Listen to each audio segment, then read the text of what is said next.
ඔබ මම හිතන්නේ අපේ පළවෙනි පාඩම සුළු පොලිය කියලා කියන පාඩම තමයි සාර්ථක මුහුණ දෙන්න ඇති කියලා මම බලාපොරොත්තු වෙනවා. මම හිතනවා එහෙම කරන්න ඇති කියලා. එතකොට අපි සුළු පොලිය කියලා කියන පාඩම අපි විග්‍රහ කරා. කොහොමද සුළු පොලියක් කියලා කියන්නේ? සුළු පොලියක් අය කරන්නේ මොන වගේ වෙලාවල් වලද? සුළු පොලිය ඇති වෙන ගැටලු කොහොමද? ඒ ගැටලු විග්‍රහ කරන්නේ කොහොමද? එකම සරල සිද්ධියක් මත ඉඳලා මේ දේ කරන්නේ කොහොමද කියලා කියන එක පිළිබඳව අපි කතා කරා. දැන් අද අපි යනවා මේ සුළු පොලිය ඔබට වැදගත් දෙවෙනි මාතෘකාව ගැන කතා කරන්න. ඒ දෙවෙනි මාතෘකාව තමයි වැල් පොලිය කියලා කියන්නේ. නම් ඔය සියලු දෙනා උගලගේ මතන සතහන් පොතක් තියාගෙන ඒ වගේ නැති ගණිතය වගේ පාඩමක් හදාරනකොට ඉතින් අපිට සතහන් පොතක් තියාගන්න වෙනවා. ඒක අත්‍යවශ්‍ය කාරණයක්. අමුතුවෙන් ප්‍රකාශ කරන්න සතහන් පොතක් වැදගත් කරුණු මම මේ වැදගත් කරුණු අපිට ලියාගන්න ඒකෙන් වලට පොඩි අවස්ථා සම්පූර්ණ කරගන්න වෙලා දිනවා. මොකද මේ ජීවීම කියවීම මේ සියලුම දේ. ඉතින් ඇසීමෙන් පමණක් මේ දේවල් කතා කරනකොට සමහර විෂය තියෙනවා. ඒක අහලා පුළුවන්, සමහර ඒවා පුළුවන් කියවලා පුළුවන්, සමහර වෙන කෙනෙක් කතා කරන ඒවා ආගෙන ඉඳලා එහෙම කරන්න බෑ. නමුත් මේ වගේ විෂය ඉගෙන ගන්නදී විද්‍යාව වගේ විෂය ඉගෙන ගන්නකොට අපි සජීවී පුළුවන් හැටි සජීවී නැත්නම් ඉලෙක්ට්‍රොනික මාධ්‍ය වලින් ඔබ අප සමීප වෙන්න ඕන මොනවා හරි ආකාරයකින් අපි සමීප වෙලා ඒ තියෙන දේවල් කරන්න. ඒ වගේම තමයි ඒවා අවබෝධ කරගන්න යම් කිසි කාලයක් ගත වෙනවා. මොකද සතහන් දාගන්න සිද්ධ වෙනවා. ඒ සතහන් විශ්ලේෂණය කරන්න සිද්ධ වෙනවා. එහෙම කරලා අරගෙන මේව හදන්න පුළුවන් වෙන්නේ. ඒ නිසා මම හිතනවා බලාපොරොත්තු වෙනවා මේ වෙලාවට සතහන් පොතක් තියාගෙන එළියන් රෝඩ් එකක උපකරණ ටිකක් තියාගෙන ඒක සූදානම් වෙලා ඇති කියලා. එහෙනම් මේ සතහන් පොතේ ලියාගෙන වැල් පොලිය කියන සාමාන්‍ය අපි පන්තියක කතා කරන විදිහටම ලියන වැල් පොලිය කියලා කියන මාතෘකාව කතා කරන්න යනවා. මේ මාතෘකාව වලින් වැල් පොලිය. ඉතින් මේ වැල් පොලිය කියන්නේ මොකක්ද කියලා සුළු පොලිය කියලා කියන මාතෘකාව ගත්තාම අපි ඒක කතා කරා සුළු පොලිය. ඒ සුළු පොලියක් කියන එකයි වැල් පොලිය එකයි අතර වෙනස කතා කරන්න ගියාමත් සුළු පොලිය දන්න සුළු පොලිය ගැන කතා කරලා එතනින් මේ නොදන්න වැල් පොලිය කියලා කියන එකට අපි එන්න ඕනේ. මේ සුළු පොලිය කියන එක අපි හැම පැත්තක්ම කතා කරලා ඉතින් සුළු පොලිය කියලා කියන එක හැම වෙලාවෙම ඔයගොල්ලෝ දකින්න ඇති අපි ගැටලු හදනකොට මේ සුළු පොලිය කියලා කියන එක අය කරේ ණයට ගත්ත මුදල පදනම් කරගෙන ණයට ගත්ත කාලේ කොච්චර කාලයක් ගියත් ණයට ගත්ත මුදල කීයද ඒ මුදල මත පිහිටා තමයි මේ ණය මුදල සඳහා අය කරන පොලිය කියලා කියන දේ ඒ සංකල්පේ ගණිත සංකල්පේ පොලිය මත පිහිටෙවි අපි ඒ මුල් මුදල කියන එක පදනම් කරගෙන මේ මුල් මුදල කොයි වෙලාවකවත් වෙනස් වෙන්නේ නැහැ. හැබැයි වැල් පොලිය කියන සිද්ධිය ඊට වඩා ගොඩක් වෙනස් පොලි ක්‍රමයක්.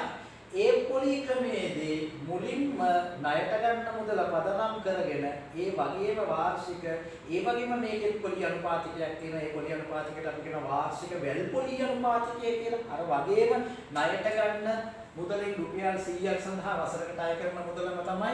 හැබැයි අය කරන ක්‍රමයේ වෙනස් වීම තමයි සිද්ධ වෙන්නේ. ඒතර මෙතනදී තියෙන සුළු පොලි අනුපාතිකයේ විදිහට වැල් පොලි අනුපාතිකය කියන එක. ඒතර වැල් පොලි අනුපාතිකයක් අය කරන පළවෙනි අවුරුද්දේ සුළු පොලියට වගේම ඒ පොලි මුදල ගණනය කරනවා. මේ ගණනය කරලා මින් පස්සේ කරන දේ අන්න එතනින් තමයි වැල් පොලිය සුළු පොලිය වෙනස් වෙන්නේ.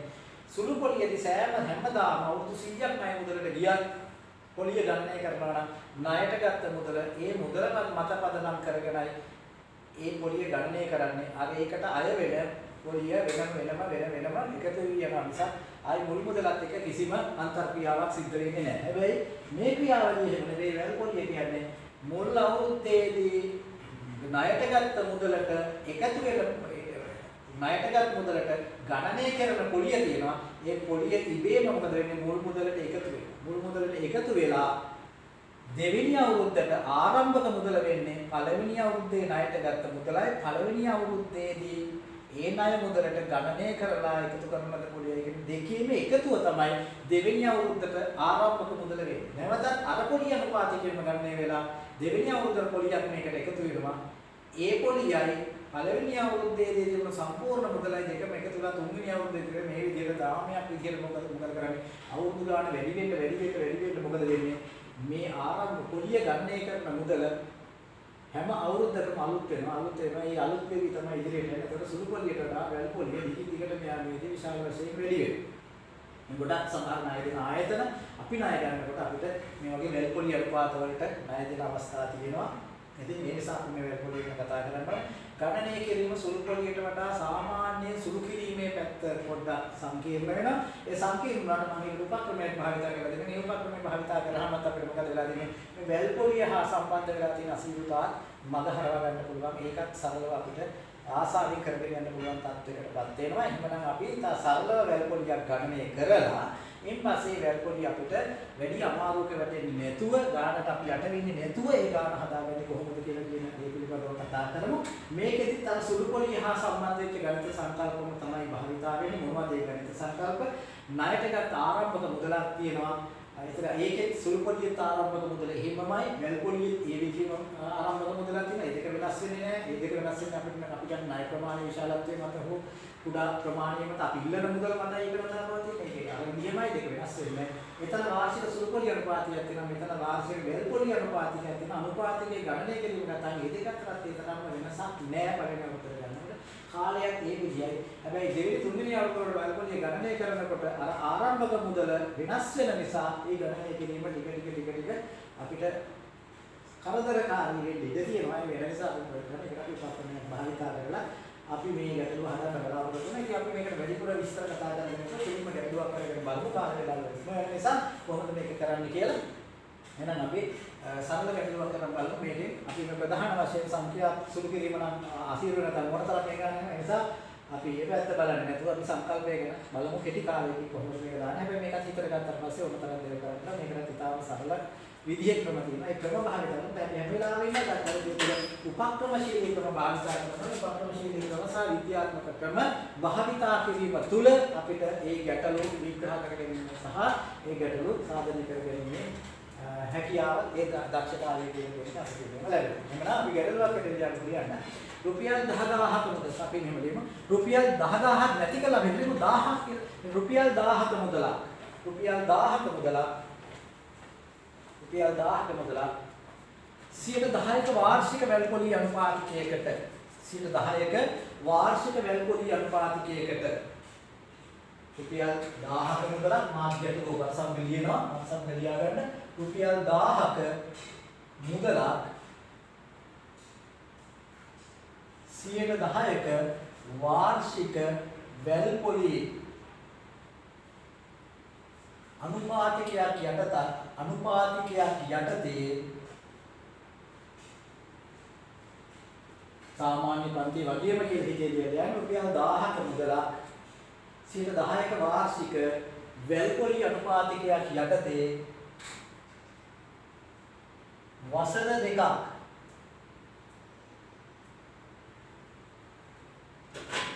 දෙකක් සඳහා ණයට ගත් තැනැත්තෙකු වසර දෙකක් සඳහා ණයට ගත් තැනැත්තෙකු වසර දෙකක් සඳහා ණයට ගත් තැනැත්තෙකු මාත් එක්කම ලියාගන්න වසර දෙකක් යටතේ ණයට ගත් තැනැත්තෙකු එම වසර දෙක අවසානයේදී මාත් එක්කම ලියනකොට ගොඩක් ඔයගොල්ලෝ ලේසි වෙයි එම වසර දෙක අවසානයේදී වසර දෙක අවසානයේදී ණයෙන් නිදහස්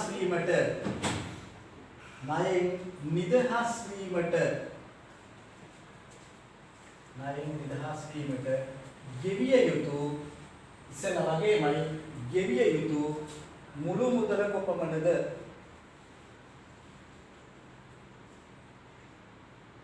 මම ලියන වාක්‍යයට වඩා ඔබ විසින් ලියාගන්න වාක්‍ය කියනවා මම ටිකක් වේගයෙන් තමයි මේක ලියන්නේ ගෙවිය යුතු මුළු මුදල කොපමණද දැන් ඔබට පේනවා ඇති ඔබ ලියාගත්ත වාක්‍යය දිහා ගැටලුව දිහා බලනකොට කොහොමද වෙලා තියෙන්නේ රුපියල් 10000ක මුදලක් 10%ක වැල් පොලිය අනුපාතයක් යටතේ වසර දෙකක් සඳහා ණයට ගත්තේ නැත්ෙකු එම වසර දෙක අවසානයේදී ණයෙන් නිදහස් වීමට ගෙවිය යුතු මුළු මුදල කොපමණද මෙන්න මේකයි තියෙන්නේ දැන් මෙතනදී මම ඔයගලන්ට ක්‍රමයක් කියන්න බලාපොරොත්තු මම සාමාන්‍ය කැමති නෑ අමාරු වෙන්න ගණන් හදන එක හැමදාම හදන්න ඕනේ සරලව විනෝදාංශයක් හරියට නිකන් අපි ක්‍රිකට් ගහනවා වගේ එහෙම නැත්නම් අපි ඔය කාඩ්ස් එල්ලම් අර මොනවද දේවල් විනෝදයෙන් කරන දේවල් තියෙනවානේ මොලේ වේසන දේවල් කරනවා නේ මොලේ වේසින්මක් කියලා දෙයක් නෙමෙයි නේද අපි ක්‍රිකට් ගන්නවා මොලේ වේසන කියලා ගත්තා නේ අපිට කොයි වෙලාවද ගහන්න යන්නේ කියලා බලන්න ඒ ඔය ගණන් හැදීමත් අපි කරන්න ඕනේ විනෝදාංශයක් විදිහට මිසක් කරදරකාරී දෙයක් විදිහට නෙවෙයි ඒ නිසා කරදරකාරී වගේ තියෙන ක්‍රම වලින් මම බැහැස වෙලා මම ගොඩක් වෙලාවට විනෝදාත්මක ක්‍රමයේ තමයි මම මෙතනදී භාවිතා කරන්න බලාපොරොත්තු වෙන්නේ. එහෙනම්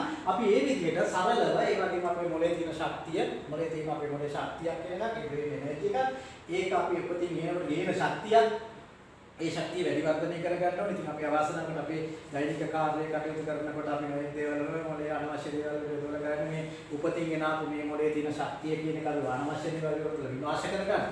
ඉතින් විනාශ කරගෙන අපිට කරන්න පුළුවන් ජීවිත කාලේ වැඩ කටයුතු ටිකක් නොකර මැරිලා යනවා. නමුත් ඒක නෙමෙයි අපි කරන්න ඕනේ. මොලේ තියෙන ශක්තිය සංරක්ෂණය කරගෙන අඩු ශක්තියක් වැය කරලා කාර්යක්ෂමතාවය වැඩි කරලා ඒක වැඩි කාර්ය ප්‍රමාණයක් කරන්න ඕනේ. මේ පිළිබඳව අපිට මේ ලෝකේ ඉහළම දේ අපිට මොලේ කාර්යක්ෂමතාවය වැඩි කිරීම, මොලේ ශක්තිය ගෙනාපු උපතින් ගෙනාපු ශක්තිය වැඩි කිරීම පිළිබඳව අපිට ලෝකේ යම් උපදේශයක් දුන්නා නම් ඒ දුන්නේ තිලෝක බුදුරජාණන් වහන්සේ මේ බුදුරජාණන් වහන්සේගේ දුන්න ශක්තිය පිළිබඳව ඒ තියෙන ශක්තියේ වාසනාව පිළිබඳව මතක් කරමින් ඒ පිළිගත් අපි ලබාගෙන මේ පාඩම සාර්ථක කරගෙන යන්න හැකියාවක් ලැබේවා කියලා ප්‍රාර්ථනා කරනවා. මෙතනින් පටන් ගන්නවා දැන් මේක කොහොමද මොලේ ශක්තිය සංරක්ෂණය කරගෙන ඒක කොහොමද අපි මේ ගැටලුව සරලව හදන්නේ කියලා බලන්න. ඉතින් ඒ සරලව හදන්නේ කියලා බලනකොට සංකීර්ණ හදන දුකෙන් හදන කරදරෙන් හදන ක්‍රමයට අපි පොඩ්ඩක් දැනගන්න ඕනේ. මොකද උපදිනකොටම සැප සම්පත් හිමි වෙලා තිබුණොත් කෙනෙක් දුක කියන එක අඳුරන්නේ. ඉතින් අපි දුක කියන එක දැනගත්තොත් තමයි අපිට පුළුවන් වෙන්නේ මොකක් කරන්නද? එහෙනම් මේක දුකයි මේක හොඳයි කියලා දැනගෙන දුකෙන් සැපයට එන්න පුළුවන් මාර්ගයෙන් උපතින්ම සැප තියෙන සියලු සම්පත් තියෙනයි ඒ සැප විනාශ කරගෙන දුකට වැටිලා තමයි තේරුම් ගන්න මේ සැපයි දුකයි අතර තියෙන වෙනස මොකක්ද කියලා. අපි පොඩ්ඩක් කියනවා මේක පොඩ්ඩක් ටිකක් අපි වදින ක්‍රමයක භාවිතා කරලා අපි බලමු අපි සාමාන්‍ය රටේ මේ ගාන හදන ක්‍රමේ සහ මම මේ ගාන හදන්න ඔබවලට දෙන ක්‍රමේ මේ දෙක අතර වෙනස මේ දෙක අතර වෙනස දැන් කියන්න බෑ.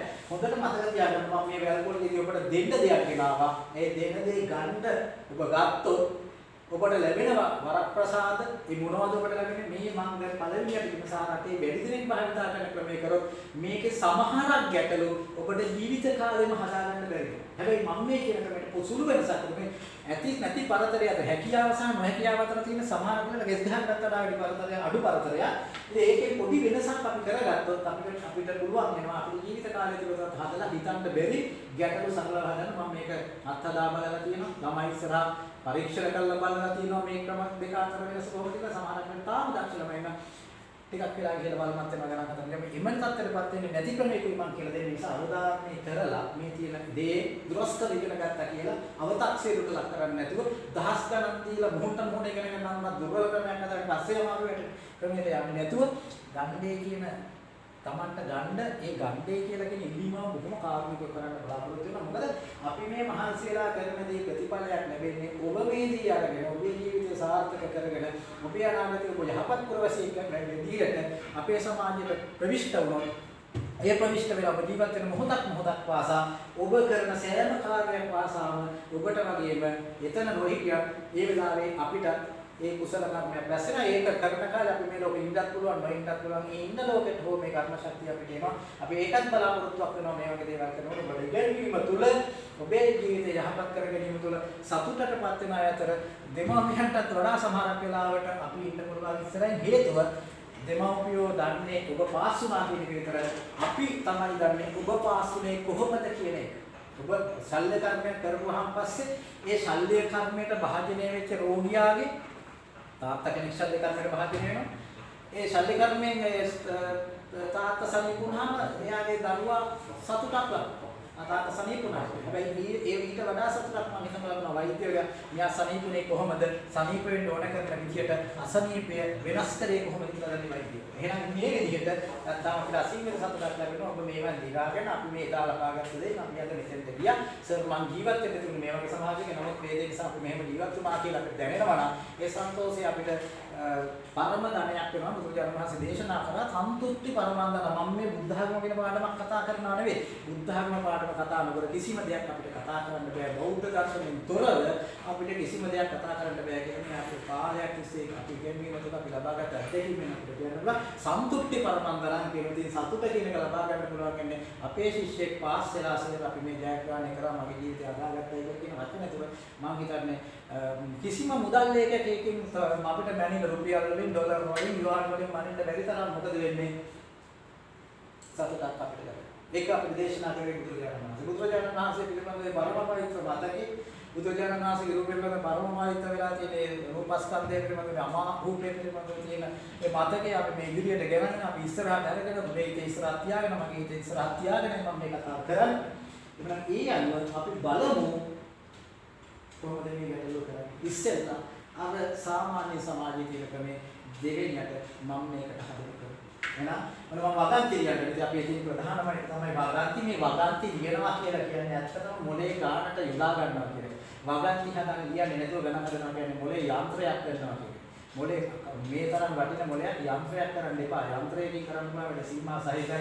මොලේ විදිහට තියාගෙන මේ සජීවී ලේ මස් නාවලින් වැඩ කරන දුවන උපකරණයක් මේ වගේ දෙයක් මේ ජීවත් වෙන හුස්ම ගන්න හුස්ම වලින් ජීවත් වෙන එකක් මේ මොලේ ලේ මස් වලින් හේතුවෙද ඒකට උමනා කරන විදිහට වැඩ කරන මොලේ වැඩ කරන්නේ මව් භාෂාවේ නිසා මව් භාෂාව කියන උපයෝගී කරගෙන අපි මේ ගැටලු හදන්නේ. එහෙනම් කොහොමද අපි මේ මොලේ මව් භාෂාව යොදාගෙන සිංහල භාෂාවේ අපේ සිංහල තියෙන අපේ භාෂාව යොදාගෙන අපි මේ ගැටලුව අපි විග්‍රහ කරලා බලමු කොහොමද මේක සිද්ධ වෙන්නේ කියලා. එහෙනම් බලන්න ඉතාලම සරල දෙයක් තියෙන සංඛ්‍යාත්මක සුළු කිරීම ඉතාලම සරලයි. රුපියල් 10000ක මුදලක් 10%ක වාර්ෂික වැල්පොලි අනුපාතකයක් යටතේ වසර දෙකක් සඳහා මම එකක් තුනක් හතරක් කරගෙන නැහැ. ඔබට පෙන්නන්න ඕන නිසා දෙකක් කරගත්තේ. ඒ දෙකක් සඳහා ණයට ගත්ත නැත්නම් වසර දෙකක් අවසානයේ ණය නිදහස් වෙන්න ගියන්න ඕනේ මුදල කියන එක. එහෙනම් අපි බලමු රටේ පවතින හැම කෙනෙක්ම මාර්ගයට ළඟට ක්‍රමයක් හදලා බලමු. එහෙනම් මම කියනවා ණයට මොකද කරන්නේ රුපියල් 10000ක මුදලක් එනවා. එහෙනම් ණයටගත් මුදල බලන්න ණයටගත් මුදල මාත් එක්කම පන්ති කාමරේ ඉන්නවා කියන හිතේ තියාගෙන කියන්නේ මම කියන වචනෙට මේ වචන ටික අහගෙන ඔබත් කියන්නේ මේක ණයටගත් මුදල කියන්නේ රුපියල් කීයද 10000යි. එහෙනම් අය කරන වාර්ෂික වැල්පොලි අනුපාතය. එහෙනම් අය කරන වාර්ෂික වැල්පොලි අනුපාතය අපි කියනවා අය කරන වාර්ෂික වැල්පොලි අනුපාතිකය කියලා මම කියන එක කෙටියෙන් කියන්නම් වැල්පොලි අනුපාතිකය. ඒක අපි දන්න නිසා තවත් කියන්න ඕනේ 10%. එහෙනම් ළමයි අපිට කියන්න පුළුවන් කොහොමද පළවෙනි අවුරුද්ද අවසාන වෙනකොට ජනවාරි මාසේ පළවෙනිදා ජනවාරි මාසේ 2020 නම් ජනවාරි මාසේ පළවෙනිදා අපි රුපියල් 10000ක් ණයට ගත්තා. අපි ළඟම තියෙන බැංකුවට ගිහිල්ලා ගත්තා මම මේක නම් කියන්න බලාපොරොත්තු වෙන්නේ නැහැ. ඒකෙන් අය කරපු පොලිය රුපියල් 10ක් හැබැයි වැල්පොලියටයි අපි ණයට ගත්තේ. එහෙනම් වසර අවසානයේදී මුදලට ණය මුදල. එහෙනම් අපි දින නිසා වසර අවසානයේදී වසර අවසාන වෙනවා කියන්නේ ඔයගොල්ලෝ උරල විභාගෙත් කියලා මම හිතන්නේ හරියට තිබුණා ඉවර වෙන කාලේ. වසර අවසානයේදී ණයෙන් නිදහස් වීමට ගෙවිය යුතු පොලිය නැත්නම් වසර අවසානයේදී ණය මුදලට ගෙවිය යුතු පොලිය මම මෙහෙම ලියනවා ගෙවිය යුතු පොලිය. මම කියන වචනේ බලාගෙන ඔබත් මේ වාක්‍යය ලියන්න ගෙවිය යුතු පොලිය. මේක ඉතාලම සරලයි. මම සරල වෙන්න තමයි සංඛ්‍යා ටිකක් දාගෙන තියෙන්නේ. ඉතින් මේවා දාන්න පුළුවන්. රුපියල් 100කට නම් අය කරන්නේ රුපියල් 10යි නේද? අපි දැන් ණය කරන වාර්ෂික වැල්පොලි අනුපාතකයේ 10 කියන එක තේරුම ණයට ගත්ත සෑම රුපියල් 100කට මගේ වාක්‍යෙ මෙතන ලිව්වේ නැහැ. කලින් වාක්‍යෙ ලියපු නිසා ණයට ගත්ත සෑම රුපියල් 100කටම වසරකට අය කරන පොලිය රුපියල් 10යි කියන එකයි තේරුම. ඒ නිසා වසරක් අවසානයේදී ණය මුදලට ගෙවන්න ඕනේ පොලිය රුපියල් 100ක් ණයට ගත්ත නම් අය කරන්නේ රුපියල් 10යි. එහෙනම් රුපියල් 10000ක් ණයට ගත්ත නැත්නම් කීයක් අය කරයිද කියලා බලන්න ඕනේ. එහෙනම් අපි කරන්නේ සුළු කරනකොට මේ බිංදු දෙකට ඔන්නෝම මේ බිංදු දෙක ගැපුවා. එතකොට රුපියල් 100යි 10යි. කලින් ගන්නේ වගේම අපිට ලැබෙනවා රුපියල් කීය දෙන්නේ 1000යි කියලා. දැන් සුළු පොලියයි වැල් පොලියයි අතර තියෙන වෙනස. දැන් මේ රුපියල් 1000 කියලා කියන එක සුළු පොලිය නම් රුපියල් 1000 පොතට යනවා බැංකු පොතට යනවා ඒක ඒ පැත්තෙන් එකතු වෙනවා. ඊළඟ පොතටත් ඒ කම්පියුටරේ ගණනය කරන්නේ රුපියල් කීයටද අපි කියන්නේ ළමයි පොඩි වෙනසක් තියෙනවා මේ මම කියපු කතාවේ පොඩි වෙනසක් මොකද්ද මම මේ රුපියල් 1000යි කියලා ලියලා ඔයාලට පේන්නේ මම රුපියල් 10000යි කියලා දැම්මේ ඒක අපි බිඳුවක් අඩු කරගම පොඩි වෙනසක් වෙන්නේ 10000 කියලා මගේ හිතේ තිබුණේ ඒ නිසා මේ අග බිඳුව අයින් කරලා දාමු අග බිඳුව අයින් කරා මේ බිඳුවත් එක්ක කැපිලා යනවා බිඳුවත් එක්ක කැපුණාම රුපියල් 1000ක් නෙවෙයි රුපියල් 100යි එන්නේ නේද වැරද්දක් අපි හදාගමු හරි පැත්තට නේද වරදිනවනේ මිනිස්සුන්ට දැන් ඉතින් රුපියල් 100ක් තමයි මේ ණය මුදලට අපි ගත්තේ එහෙනම් දැන් සුළු පොලිය නම් මොකද්ද සිද්ධ වෙන්නේ? සුළු පොලිය නම් වෙන දේ තමයි මේ රුපියල් 100 බැංකු පොතට යයි. ඒ කම්පියුටරේ සුළු පොලියට පොලිය ගන්න කෙලියම නම් අපි විදහාට දීලා තියෙන්නේ ඊළඟ අවුරුද්දටත් ඒ කියන්නේ 2021කටත් ගණනය වෙන්නේ රුපියල් 1010ම තමයි. නමුත් දැන් මේක වැල් පොලියට පොලිය හදන්නේ කියලා ඒ පරිගණක ක්‍රමලයක ලියලා තියෙන නිසා කම්පියුටරේ මොකද කරන්නේ මේ රුපියල් 100ට රුපියල් 1000ට මොකද කරන්නේ? එකතු කරගන්නවා. එතකොට දෙවෙනි වසරේ ඒ කියන්නේ 2021 ජනවාරි පළවෙනිදා ඒ කියන්නේ හරියට නම් ඔයගොල්ලෝ විභාගයේදී යොමුතර කරලා ඔය ජොලියේ රෙම්මෙන් කරගෙන ඉන්න කාලේ වෙනකොට ඉබේම ණය මුදල කීයක් වෙලා තියෙනවද රුපියල් 2000 රුපියල් 1100ක් වෙලා තියෙනවා කොහොමද 1100 උනේ මේ රුපියල් 1000ට මේ රුපියල් 100 එකතු වෙනවා එහෙනම් අපි ලියනවා එම නිසා දෙවන වසරට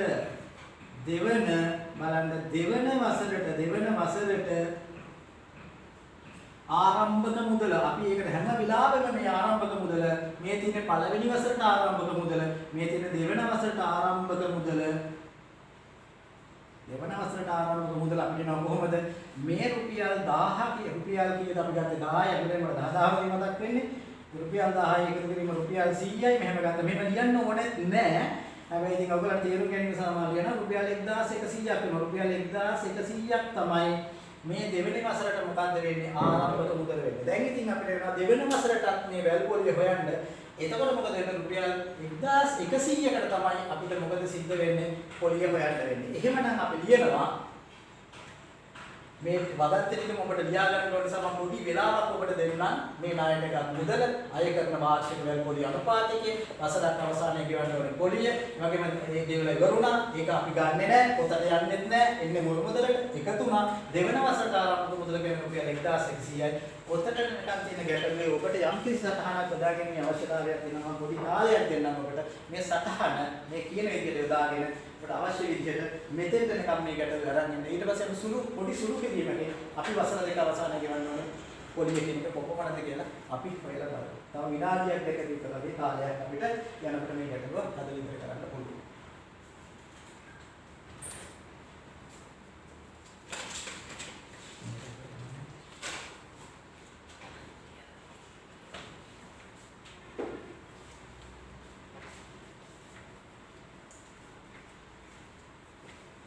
හොඳයි එහෙනම් ඔබ දැන් මෙතෙන්ට දෙවන වසරට ආරම්භක මුදල කියලා කියන එක ඔබ දැන් ලියාගෙනදී හැබැයි දෙවන වසරටත් අය කරන වාර්ෂික පොලි අනුපාතය කියන්නේ 10%යි ඒ නිසා මම මෙතනින් හදන්න ගැටලුව මෙතෙන්ට ගෙනල්ලා මේ ඔබට ඔක්කොම දර්ශනය වෙන්න ඕන නිසා එම නිසා දෙවන වසරට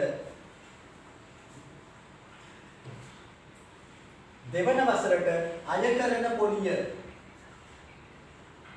මම වගන්ති දෙකට කඩලා ලියන්නම් දෙවන වසරට අය කරන පොලිය කියන එක දැන් හොයන්න ගියාම දුෂ්කරතාවයේ වෙන්නේ මෙන්න මේකයි මේක නම් එච්චර දුෂ්කරතාවයක් නෑ රුපියල් 1100කට නැවත වතාවක් 100ට කීයද 10ක් කියන එක යොදන්න රුපියල් 1100කට 110 එහෙනම් අපි සුළු කරන හැටි බලාගන්න මේ බිඳුවට මේ බිඳුව ගැටුණා මේ බිඳුවට මේ බිඳුව ගැටුණා දෙවන වසරට පොලිය කියන එක අපිට ලැබෙනවා රුපියල් 110යි කියන ඔන්න බලන්න දෙවන වසරට පොලිය රුපියල් 110යි එහෙනම් අපි කියන්නේ වසර දෙකක් අවසානයේ ණය නිදහස් වෙන්න ගෙවන්න ඕනේ පොලිය කොච්චරද කියලා අහනවා.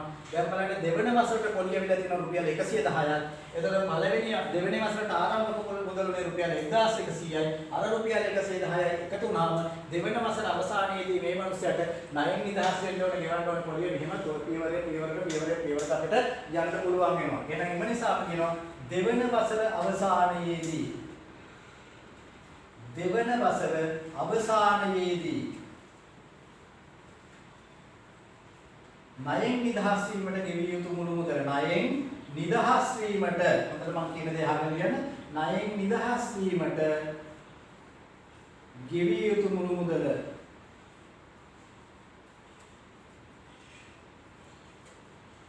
එහෙනම් අපිට ලියන්න පුළුවන් කොහමද රුපියල් 1100 එකතු කිරීම රුපියල් 110යි එහෙනම් ඔය ටික එකතු කරන්න ඕනේ මේ බලන්න 1100ට 110ක් එකතු කරනවා 0.121 රුපියල් 1210ක් වෙනවා. ඔන්න බලන්න වසර දෙකක් අවසානයේ මෙයා ණය නිදහස් වෙන්න ගෙවන්න ඕනේ පොලිය හොයාගත්ත ඇති මේ රුපියල් 1100ක් තියෙනවා. ඒකට රුපියල් 110ක් මේකත් සමහර ගණන් හදන්න ඉන්න ළමයි එකතු කරනකොට මේ තියෙන අද බිඳු පෙළට ලියලා එකතු කරන්න බලන්න ඔහොම එකතු කරන නැත්නම් මොකක්ද එකතු කරලා වෙන උත්තර දායි 0.1 රුපියල් 1200 දැන් මේක තමයි අපිට තියෙන ක්‍රමේ සාමාන්‍යයෙන් රටේ මේ ගණන් හදන්නේ ඔන්න ඔය ක්‍රමයට. දැන් මේ ක්‍රමේ හදනකොට බලන්න අපිට ටිකක් වාක්‍ය ලියන්න ඕන මේ බලන්න මේ බෝඩ් එකෙත් මට මෙතනින් හදලා ඉවර කරන්න එහෙම තිබුණු ගාන මට අරහින්ද යන්න ඕන. ඔයගොල්ලන්ගේ මත් පොතේ ඔයගොල්ලන්ගේ මේ ෆෝන් එකේ හරි පරිගණක තියලා කෙරවලකදී මම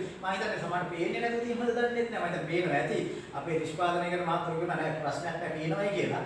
ඉතින් පේනවා ඇති රුපියල් 1210ක් මෙතෙන්ට එනවා. බලන්න ඉතින් උනේ මොකද්ද කියලා. මෙච්චර ඉඩක අපි මේ ගාන හදලා ගන්නකොට අපි වාක්‍ය ලිව්වා මේ බෑණින් තින්ත වැය වුණා. ඒ වගේම මමත් ගොඩාක් අකුරු ලිව්වා. ලියලා 1210 ගත්තා. ඉතින් මේක තමයි රටේ සාමාන්‍ය ගණන. දැන් හිතන්න අවුරුදු 3කට මේක කිව්වනම් එහෙම. ඉතින් තායි සැරයක් ගානක් හදන්න වෙනවා. මම හිතන්නේ බෝඩ් එකකින් එළියට අවුරුදු 5කට ගියා නම් එහෙම. එතකොට මේකෙන්ම ගණන් හදන්න තියෙන හැකියාව නැති වෙනවා. ගණන් අපෝ ගණන් හදන්න එපා වෙනවා කියන එක. ඉතින් මේ කියන ක්‍රමවල වෙනස. ඉතින් එහෙම කරන්නේ නැතුව දැන් ඔබ මේ ගාන මම හිතන්නේ මෙතන නිකන් ලියා ගන්නකො මම කිව්වනේ මම දුෂ්කර ක්‍රම ඉස්සෙල්ලා කියලා දෙන්නම් කියලා. දුක විඳහම තමයි හැම විදිනකොට තමයි අපිට සැපේ තියෙන වටිනාකම තේරෙන්නේ. ඉතින් නැතුව එකපාරට මොනම ක්‍රමයක් කියා දුන්නා නම් ඔයගොල්ලෝ හිතනවා නෑ අපිට පුළුවන් මේ අපි වෙන ක්‍රමات ඉගෙනගෙන තියෙනවා අපි ඒකට හදනවා එහෙම කියන්න පුළුවන්. දැන් ඔබට සංසන්දනය කරලා බලන්න ඉඩ කියපු හැටි. මේ මටත් මේ කෙරවලටම ගිහිල්ලා මම මේ වාක්‍ය කැලි දෙක තුන ලියලා ගත්තා. ඉතින් මේක මෙහෙම ගිහිල්ලා මේ වගේ ගණන් 10ක් හදන්න ගියා. නැත්තම් මේක අවුරුදු 5කට එන වැල්පොලිය හදන්න ගියා. වැල්පොලිය හදා ඉන්නකම වලදාත් වැල්පොලිය කරන් වැල්පොලිය හරි කරන්න වෙනවා. ඉතින් මේ වගේ දේවල් තියෙනවා. අවුරුදු 10කට එහෙම ගියොත් එහෙම ඉතින් හදන්න බෑ. ප්‍රායෝගික දුෂ්කරතාවය. ඉතින් ඒ නිසා අපි දැන් බලමු මෙම ගැටලුව මේකම සරලව අර මම කියලා දුන්න විශේෂ ක්‍රමයකට හදන්න අද මම ඔබ ඉස්සරහට විනාවේ ක්‍රමේ හොඳට මතක තියාගන්න වැරද්දක් මම අවධානය කරනවා මේ චූටි වෙනසයි මේ ගන්න කරන්නේ ඒ වෙනස තුල ඔබට ඔබේ ජීවිත කාලයේ ඇතුළත ගණන් හදලා ජීවිතයට උත්තරය දැකලා සතුටු වෙන්න බැරි ගණන් මම මේ දෙවෙනියට හදන ක්‍රමේ සරලව හදන්න පුළුවන්. හැබැයි ඔබ මේක මෙවනම් භාවිතා කරන්නේ ඔබට ලබනාත්මයයි මුලින් ගණන් ඉගෙනගෙන තමයි ඒක හදන්න පුළුවන්. ඒත් මම කියන ක්‍රමේ කරන්න වෙනවා. ඔබට උදාහරණයක් ගන්න ඔබේ පෙළ පොතේ අධ්‍යාපන අමාත්‍යාංශයේ 11 වසර පෙළ පොතේ දෙවෙනි වාරයේ කියන්නේ ඔයගොල්ලන්ට තේරෙනවා ඔයගොල්ලෝ පන්තියේ පොත් තුනක් දීලා තියෙනවා. පළවෙනි පොත දැන් අපි දෙවියන්ගේ පිටේ කොරෝනා වලට පින්සිල් දෙන්න එක පහුවෙලා අපි ඉඳන් අපි ඉවර කරා. චීන වගේ වුණා නම් නේද? අපිට චීන වගේ වුණා නම් පළවෙනි පොත ඉවර කරන්න වෙන්නේ නැහැ. දෙවෙනි පළවෙනි පොත ඉවර කරගත්තා පළවෙනි වාරේ. ටර්ම් ටෙස්ට් එක විතරයි තියන්න බෑ. ඔය දෙවෙනි වාරේ පොත තාම අල්ලලත් නැහැ. දෙවෙනි වාරේ පොතේ පළවෙනි පාඩම හැටියට තියෙන මේ පොලිය කියන. මේ පොලිය කියන එකේ වැල් පොලිය කියන එකේ අගට පුනරීක්ෂණ අභ්‍යාස මාලාවේ අන්තිමට ගානක් දීලා තියෙනවා. ගාන කියන්නේ නෑ ඔබ පරිශීලනය කරනවා මේ පොතේ ගාන අරගෙන බලන්න ඔබ මේ යල්පන ගිය ක්‍රමයට හදන්න ගියොත් ජීවිතේට හදන්න බෑ මම ළමයි ගොඩකට ඒක ගාන දීලා තියෙනවා නම් ළමයි හරි ගන්නේ නෑ. හැබැයි මම මේ දැන් කියන වෙනස්කම කරලා ඔයාලට ගියොත් ඉතින් මේ ගාන තෝරන ප්‍රශ්නයක් හදන්න පුළුවන්. හොඳයි දැන් මම පටන් ගන්නවා මොනවද කරන්නද මේ හොඳ ක්‍රමයේ කියලා. එහෙනම් නැවතවතාවක් මම මේ බෝඩ් එක මහනවා බලමු යන්නේ ඉත ප්‍රමාණ යන වෙලාව ඒ සුළු දේවල් දිහා බලමු. බලලා ඒ හොඳ ක්‍රමයේ අපි දාන්න බලමු. හොඳ ක්‍රමයේ හොඳයි කියලා දැනෙන්නේ හැබැයි හොඳ ගණන් වලට යනවා. එහෙනම් ඔන්න බලන්න දැන් දෙක තුනක හදලා කටු වැඩ කරලා ගත්ත ගාන ඔයගොල්ලෝ මතක තියාගන්න අපි උත්තරේ මම කියා ගන්න. දැන් මේක හදලා බලන්න. සමාන අනිත් ක්‍රමයට හදන්නේ. මොනවාද වැල්පොලිය හොඳට හදන්නේ. රුපියල් 10000ක ණය මුදලා 10%ක වාර්ෂික වැල්ව එහෙනම් අපි ලියන මම කිව්ව හැම වෙලාවෙදීම පොලිය පිළිබඳ ගැටලුවක් හදනකොට පළවෙනියටම ලියන්න ඕනේ වාක්‍යය මොකද්ද? ඒ පොලිය හා සම්බන්ධ වෙලා තියෙන ප්‍රතිශතයේ ඒ පොලිය හා සම්බන්ධ පොලිය හෝ ප්‍රතිශත හා සම්බන්ධ වෙලා තියෙන ප්‍රතිශතයක් තියෙනවා. ප්‍රතිශතයක අනුපාතයක් තියෙනවා කොච්චරද කියලා. අනේ ප්‍රතිශතය තමයි ලියන්න ඕනේ. එහෙනම් අපි ලියනවා මේ බලන්න ලියන හැටි ණය මුදල සඳහා අය කරන උදට අපි ලියන්න ඕනේ අය කරන වාර්ෂික මම මේ කියනවා පැත්තේ වාර්ෂික වැල්පොලි අනුපාතිකය කියන්නේ 10%යි. ඔන්නෝක අපි ලියාගත්තා. වාර්ෂික වැල්පොලි අනුපාතිකය කියන්නේ කීයද? 10%. මම පොඩ්ඩක් මේක ඈතින් ලියන්නම්. තව වාක්‍ය දිනනවා ටිකක් දිග වැඩි වෙනවානේ. ඒ දිග වැඩි වුණාම අපිට ගන්න ඕන නිසා. මේකේ තේරුම මොකද්ද මේ ණය මුදල සඳහා අය කරන වාර්ෂික වැල්පොලි අනුපාතිකය කියන එක 10% කියන්නේ රුපියල් 100ක් ණයට ගත්තා නම් වසරක් අවසානයේදී අය කරන පොලිය රුපියල් 10යි කියන එක. හොඳට මතක තියාගන්න අපි ඒ වාක්‍ය ටිකක් අපි මෙතනදී වෙනස් කරනවා බලන්න. මෙන්න මෙතනින් තමයි අපි මේක ගන්නෙ. ණය මුදල සඳහා අය කරන වාර්ෂික වැල්පොලි අනුපාතිකය 10%යි කියලා කියනවා. ඒක තේරුම රුපියල් 100ක් ණයට ගත්තොත් වසරක් අවසානයේදී කියන්නේ 2020 ජනවාරි මාසේ පළවෙනිදා රුපියල් 1000 ගත්තා නම් දෙසැම්බර් මාසේ 31 දා සාමාන්‍යයෙන් 30න් 30 තමයි ගණිතයේ මාසෙ කියන 31 28 29 මාස තිබුණාට ගණිතමේ මාසයක් කිව්වොත් දින 30ක් නේ දින 30ක මාසයක් තමයි අපි කියන්නේ. ඒක ප්‍රායෝගික භාවිතයේදී දින 28 මාසක් තියෙනවා. දින 29 මාසක් තියෙනවා. 30 මාසක් තියෙනවා. 31 මාසක් තියෙනවා. දැන් පොදුවේ සාමාන්‍ය දින 30ක් ඇටියට ගන්නෙ. ඒතකොට ඒ අවුරුද්දේ අවසාන වෙනකොට රුපියල් 100කට ගෙවන්න ඕනේ පොලිය රුපියල් කීයද 10යි. රුපියල් 100ක් ණයට ගත්තයි කියලා හිතන්න. රුපියල් 10ක් පොලිය ගෙවන්න ඕනේ. එතකොට එහෙනම් අපි හිතමු පළවෙනි අවුරුද්දේම ගණදෙනුව ඉවර කළා දානවා. එහෙම වුණා රුපියල් 100ක් ණයට ගත්තොත් ඒ ණයට ගත්ත කෙනා ණය මුදලේ මුළුමනින්ම නිදහස් වෙලා ගණනුකාරයාගේ මුළුමනින්ම නිදහස් වෙනවා. ඒ ණයගැතිය ගෙවන්න ඕන මුළු මුදල රුපියල් 110ක්. අයි ණයට ගත්ත රුපියල් 100යි ඒකට එකතු වෙච්ච පොලිය රුපියල් 10 රුපියල් 110 නම් අපි කියන නිසා වසරක් අවසානයේදී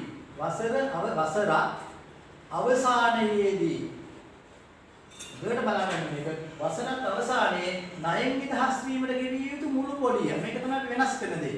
ණයෙන් නිදහස් වීමට ගෙවිය යුතු මුළු මුදල මුදල කියලා දාන්න තව වාක්‍යන මුදල සමානයි රුපියල් 110යි. බලන්න රුපියල් 100ක් ණයට ගත්තා නම් වසරක් අවසානයේදී නිදහස් වෙන්න ගෙවන්න ඕනේ මුදල කීයද? රුපියල් 110යි. එහෙනම් එම නිසා අපි කියනවා රුපියල් 1000කට 1000කට වසරක් අවසානයේ ණයෙන් නිදහස් වීමට ගෙවිය යුතු මුළු මුදල. දැන් ඔබට වගන්ති කියන ප්‍රශ්නයක් ඉන්න එකම ආදාන්න පුළුවන්. එකම අතට යන වගන්ති පොඩ්ඩ වෙනස් කරා මුලින් පොඩි කමාන්ඩ් එකක් දුන්නා. ඉතුරු ටික ඒ විදිහටනේ. එහෙනම් රුපියල් 1000කට වසරක් අවසානයේදී ණයෙන් නිදහස් වීමට ගෙවන්න ඕනේ මුදල. බලන්න රුපියල් 100ක් ණයට ගත්තා නම් 110යි. එහෙනම් කීය දෙන්නේ? රුපියල් 1000ක් ණයට ගත්තා නම් කොච්චරක් ගෙවන්න ඕනේ? එහෙනම් මේක කෙලින්ම සුළු කරනකොට මොකද වෙන්නේ? පළවෙනි වසර අවසානයේදී ණයෙන් නිදහස් වෙන්න ගෙවන්න ඕනේ සම්පූර්ණ මුදල අපිට ලැබෙනවා. අපි මේක සුළු කරන්නේ නැහැ. අසුළු කර ඉන්නේ නැහැ. එහෙනම් පළවෙනි අවුරුද්ද අවසානයේදී ණයෙන් නිදහස් වෙන්න ගෙවන්න ඕනේ මුළු මුදල. දැන් ඔයක සුළු කරාම එන ණය මුදල. ඉතින් අපි සුළු කරන්නේ නැහැ. නැවත මම කරන්නේ. සුළු කරන්නේ නැහැ. කොහොම තියාගන්න. එතකොට මේ මුදල බලන්න 2020 ජනවාරි 1 වෙනිදා 10% වාර්ෂික සුළු වැල්පොලි අනුපාතයකට රුපියල් 1000ක් ගත්තා නම් මේ 2020 දෙසැම්බර් 31 වෙනිදා අවුරුද්ද ඉවර වෙනකොට එයා මෙන්න මේක සුළු කරලා එන මුදලක් මොකද කරන්න ඕනේ? ණයෙන් නිදහස් වෙන්න ගෙවන්න. පිළිගන්නවා මේ කියන කතාව කරේ. හැබැයි ඒක අපි ගෙවන්නෙත් නැහැ. එයා බැංකුවට යන්නෙත් නැහැ. මොකද එයා අවුරුදු දෙකක් අවසානයේ තමයි ණය මුදල ක්ලෝස් කරන්න ඉන්නේ. ඉතින් එයා ගෙවන්නේ නැහැ. මේ මුදල තමයි ආරම්භක මුදල. එහෙනම් මොකද කරන්නේ? මේක ආරම්භක මුදල වෙනවා 2021 ජනවාරි 1 වෙනිදාට. එතකොට 2021 දෙසැම්බර් 31 තමයි මෙයා ණය ගෙවන්නේ. එහෙනම් මෙන්න මේකෙන් ලැබෙන මුදල ආරම්භක මුදල වල මේකිනු 110ක් මොකද වෙන්නේ? ආයි පොලියට අයිති වෙනවා. මොකද මේක මෙන්න මේක සුළු කරලා එන වෙලාවේ ණයට ගත්ත මුදලයි පොලියයි ඔක්කොම මේක ඇතුලේ එකට කැටි වෙලා තියෙනවා. ඒ නිසා අර වගේ එකතු කර ආයි පොලිය හොයන්න ඕනේ. මේක සුළු කරලත් නැහැ. මේක සුළු කරාම අර රුපියල් 1000යි පොලියයි ඔක්කොම මේක අස්සේ තියෙනවා. ඒතර මේක තමයි කෙලින්ම මොකද කරන්නේ? දෙවෙනි වසරට ආරම්භක මුදල වෙන්නේ.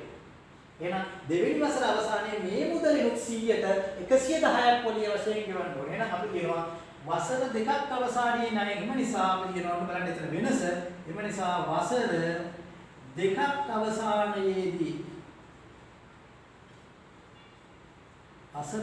අවසානයේදී බලන්න ගාන්ට් එක ලියාගත්තොත් ණයෙන් නිදහස් වීමට ගෙවිය යුතු මුළු මුදල වාක්‍යයේ සිංහල මේ ඉඩක් තියාගෙන ලිව්වනම් ඉතින් අපිට ඔන්න මේක හදාගන්න ඕනේ. ණයෙන් නිදහස් වෙන්න ගෙවන්න ඕනේ මුදල. එහෙනම් මොකද මේ කෙනුත් මොකද කරන්නේ? මේකෙන් 100ට 110ක් දාන්න දානවා කියන වැඩි කරනවා කියන්නේ.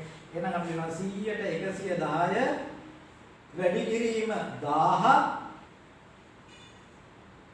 ඔය කියන එකෙනුත් ආයෙ මොකද කරන්නේ? 100න් 110ක් දාගන්න. මොනවද කරා බලන්න දැන් මේක ආපෙට එක වසරක් නිසා 100න් 110 එකයි වසර දෙකක් එනකොට 100න් 110 දෙකක් වැඩි කරගන්නවා. දැන් ඉතින් අපි සුළු කරගන්නවා. දැන් බලන්න සුළු කරගත්තාම මොකද වෙන්නේ කියලා. එනදේ බලන්න මේ බිඳුවට මේ බිඳුව බලන්න සුළු කරගන්නත් මේ බිඳුවට මේ බිඳුව කැපෙනවා. මේ බිඳුවට මේ බිඳුව කැපෙනවා. මේ බිඳුවට මේ බිඳුව කැපෙනවා. ඔන්න බිඳුව ටික කැපිලා ගියට බලන්න මම ගත්ත උත්තරේ තමයි බිඳුව ටික ඔක්කොම කැපිලා ගිහින් බලන්න පොඩි ඉඩයි වාක්‍ය දෙකයි බිඳුත් කැපිලා ගියා. බලන්න ඔය ගානම ඉස්සෙල්ලා හදනකොට මොකක්ද මේ කියන්නේ? දැන් හොඳයි වැඩි කරලා. දැන් ඔයාලට ඉතින් කපාට මම මේ ගණන් හදාගෙන ගියාට ඔයගොල්ලෝ දැන් මේක තියා බලන් ඉඳලා යන්න බැරි. කාලෙක දෙන්න එපාය. එහෙනම් මෙන්න විනාඩියක් අපි දෙමු බලන්න. ඔන්න බලන්න. මේක ගත්තා සුළු කරේ නෑ. ප්‍රොසෙස් කරලා තියලා මේක එහෙම කරා. ඊට පස්සේ 110 දැම්මා. දැන් සුළු කරා. බලන්න. බිඳු ටිකට බිඳු දෙකක කරලා ගානස්සම සුළු වෙලා ගියා. දැන් අපිට ඉතුරු වෙලා තියෙන්නේ මෙතනින් 11කුයි මෙතනින් 110කුයි 11 සරච්චක් කරේ එකපාරට දැම්මත් ඉතින් අපිට උත්තරේ එයි. බලමුකම දාන්නේ මම දැන් ඔබ මෙතෙන් යනකොට මේ සුළු කිරීම කරලා ඉවර ඇති. මම දැන් වැඩි කරලා ගන්නවා ළමයි උත්තරේ මෙන්න බලා ගන්න. මේ 11යි තියෙන්නේ. මෙතන 1යි තියෙන්නේ. මෙතන 110 යනවා වැඩි කරනවා 11 සරක් බිඳුව බිඳුවයි 11 සරක් 11. 11 සරක් 11 කියන්නේ 121යි නේ. 11 සරක් 11 සරක් 10 110 11 සරක් 11. එහෙම ගත්තාම එනවනේ 11 සරක් කියන්නේ කීයද? 11 සරක් 11 කියන්නේ 11 හේව 10ක් නෙවෙයි 11 සරක් 11. 11 සරක් 11 11 සරක් 11 එකයි 12ක් වෙනවනේ. අර 121 අර බිඳුව දාපන් 1110 බලන්න මෙතන ආපු උත්තරේ මෙතන නිකන් ආ. දැන් ඔයගොල්ලෝ තේරුම් ගන්න අර ගානද මේ ගානද ලේසි. එකම ගාන. දිවිදියකට දාරක එකතු කර කර වැඩි කර කර එකතු කර කර හදන්න මේක එහෙම ගන්න 1200. නමුත් මේක පොඩි වෙනස මේක ඊළඟට කරනකොටත් මොකද කරන්නේ අපි ඊට වඩා තව වෙනසක් කරනවා මේකේ. ඒ වෙනස කරාම අවුරුදු 2ක් 3ක් 4ක් 5ක් 6ක් ඕන ගානකට යන්න පුළුවන්. ඊළඟට මේක හතරතේ වෙනස් කරනකොට මේක දර්ශක දාලා නිකම්ම හදනවා. මේක ASCII ගණිතේ පාඩම් ගොඩාක් ඔයගොල්ලෝ නොදන්න උනාට දැන් ඉතින් මේක අස්සට කාඳුරින් පවතින්නේ මේක දාලා ගණන් හදනකොට අපිට දර්ශක ලඝු ගණක ඒවත් මේකට සම්බන්ධ කරලා සංකීර්ණම ගණන් අර මේ විදිහට ජීවිත රිසර්ච් එක කරන් මේකෙන් හදන්න පුළුවන්. හොඳයි 1210 කියන එක කරලා බලන්න රුපියල් 1000ක් ණයට ගත්තාම 110ක වාර්ෂික වැල්පොලි අනුපාතයක යටතේදී අවුරුදු දෙකක් අවසානයේ ගෙවන්න ඕනේ මුදල කිසිදු අමාරු සුළු කිරීමක් නැහැ. එකම චක්‍ර කෑල්ලයි තිබුණේ. 11 11ක් විතරයි වැඩි කරන්න තියෙන්නේ. ඉතින් 11 සරත් 10 11 සරත් 11 කියලා කියන එක 11 සරත් 12 132යි. ඉතින් එහෙම චක්‍රේන තමයි 11 සරත් ගන්න. තුවත්තේ දැන් ඒක ඉක්මනට බලා ගන්නත් වෙනවා. පහේ පන්තිත් ඉතින් චක්‍ර පාඩම් කරානේ නේද? අවුරුදු 5කටත් කලින් පාඩම් කරා. දැන් එනවා 1110ක් එනවා.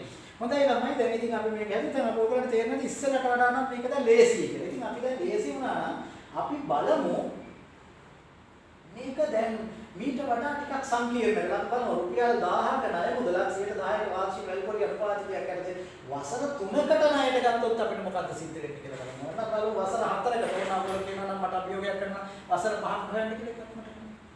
අපි බලමු ඉතින් වසර 3ක් කපාට පොදු දේවල් වලට යන්න හොඳ නැහැ ගණන් නිසා. එහෙනම් දෙවෙනි ගාන දෙනවා මෙන්න ලියා ගන්න ඕන ඔයගොල්ලෝ රුපියල් වසර 3ක් සඳහා මෙන්න අපි කියනවා වසර 3ක්. වසර 3ක් සඳහා ණයට ගත්තේ නැතු. එම වසර 3 අවසානයේදී කියලා කියනවා වසර 3. ඔන්න මම ලියපේව බලන්න යනවට වඩා මම කියන එක බලා ගන්න. මෙන්න කරන්නේ කොහොමද? දැන් දෙවෙනි ගාන තියෙනවා අපේ ගාන ඇවිල්ලා මොකද ඔන්න ගාන බෝඩ් එකේ උඩින් තියෙනවා. ඔයගොල්ලෝ ලියා ගන්න දැන් ගාන මෙන්න මෙහෙමයි එන්නේ.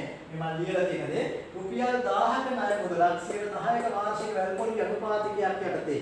යන්න රුපියල් 1000ක ණය මුදලක් දැන් පටන් ගන්න මම කියන්නම් මම කියන දේ අහගෙන ලියන්න රුපියල් 1000ක ණය මුදල 10%ක වාර්ෂික වැල්පොලි අනුපාතයක් යටතේ 10%ක වාර්ෂික වැල්පොලි අනුපාතයක් යටතේ වසර 3ක් සඳහා ණයට ගත්තේ නැත්තේකු වසර 3ක් සඳහා ණයට ගත්තේ නැත්තේකු එම වසර 3 අවසානයේදී දැන් මම කියන එක වැඩි ඇති නිසා මම ආයි කියන්න යන්නම් ආයි කියන්න බලන්න රුපියල් 1000ක ණය මුදල 10%ක වාර්ෂික වැල්පොලි අනුපාතයක් යටතේ රුපියල් 1000ක ණය මුදල 10%ක වාර්ෂික වැල්පොලි අනුපාතයක් යටතේ වසර 3ක් සඳහා ණයට ගත්තේ නැත්තේකු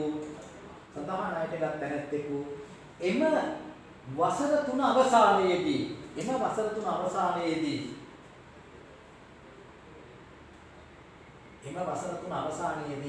ණයෙන් නිදහස් වීමට ගෙවිය යුතු මුළු මුදල කොපමණද?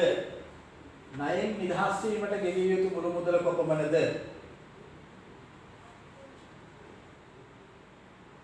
ණයෙන් නිදහස් වීමට ගෙවිය යුතු මුදල කොපමණද? ඔබ ගාන ලියාගන්න හදන්න යන්න එපා. මම මේ ගාන හදලා සරලව හදලා පෙන්නන්නම්. මේ හැදුවට පස්සේ හදන්න පුළුවන්.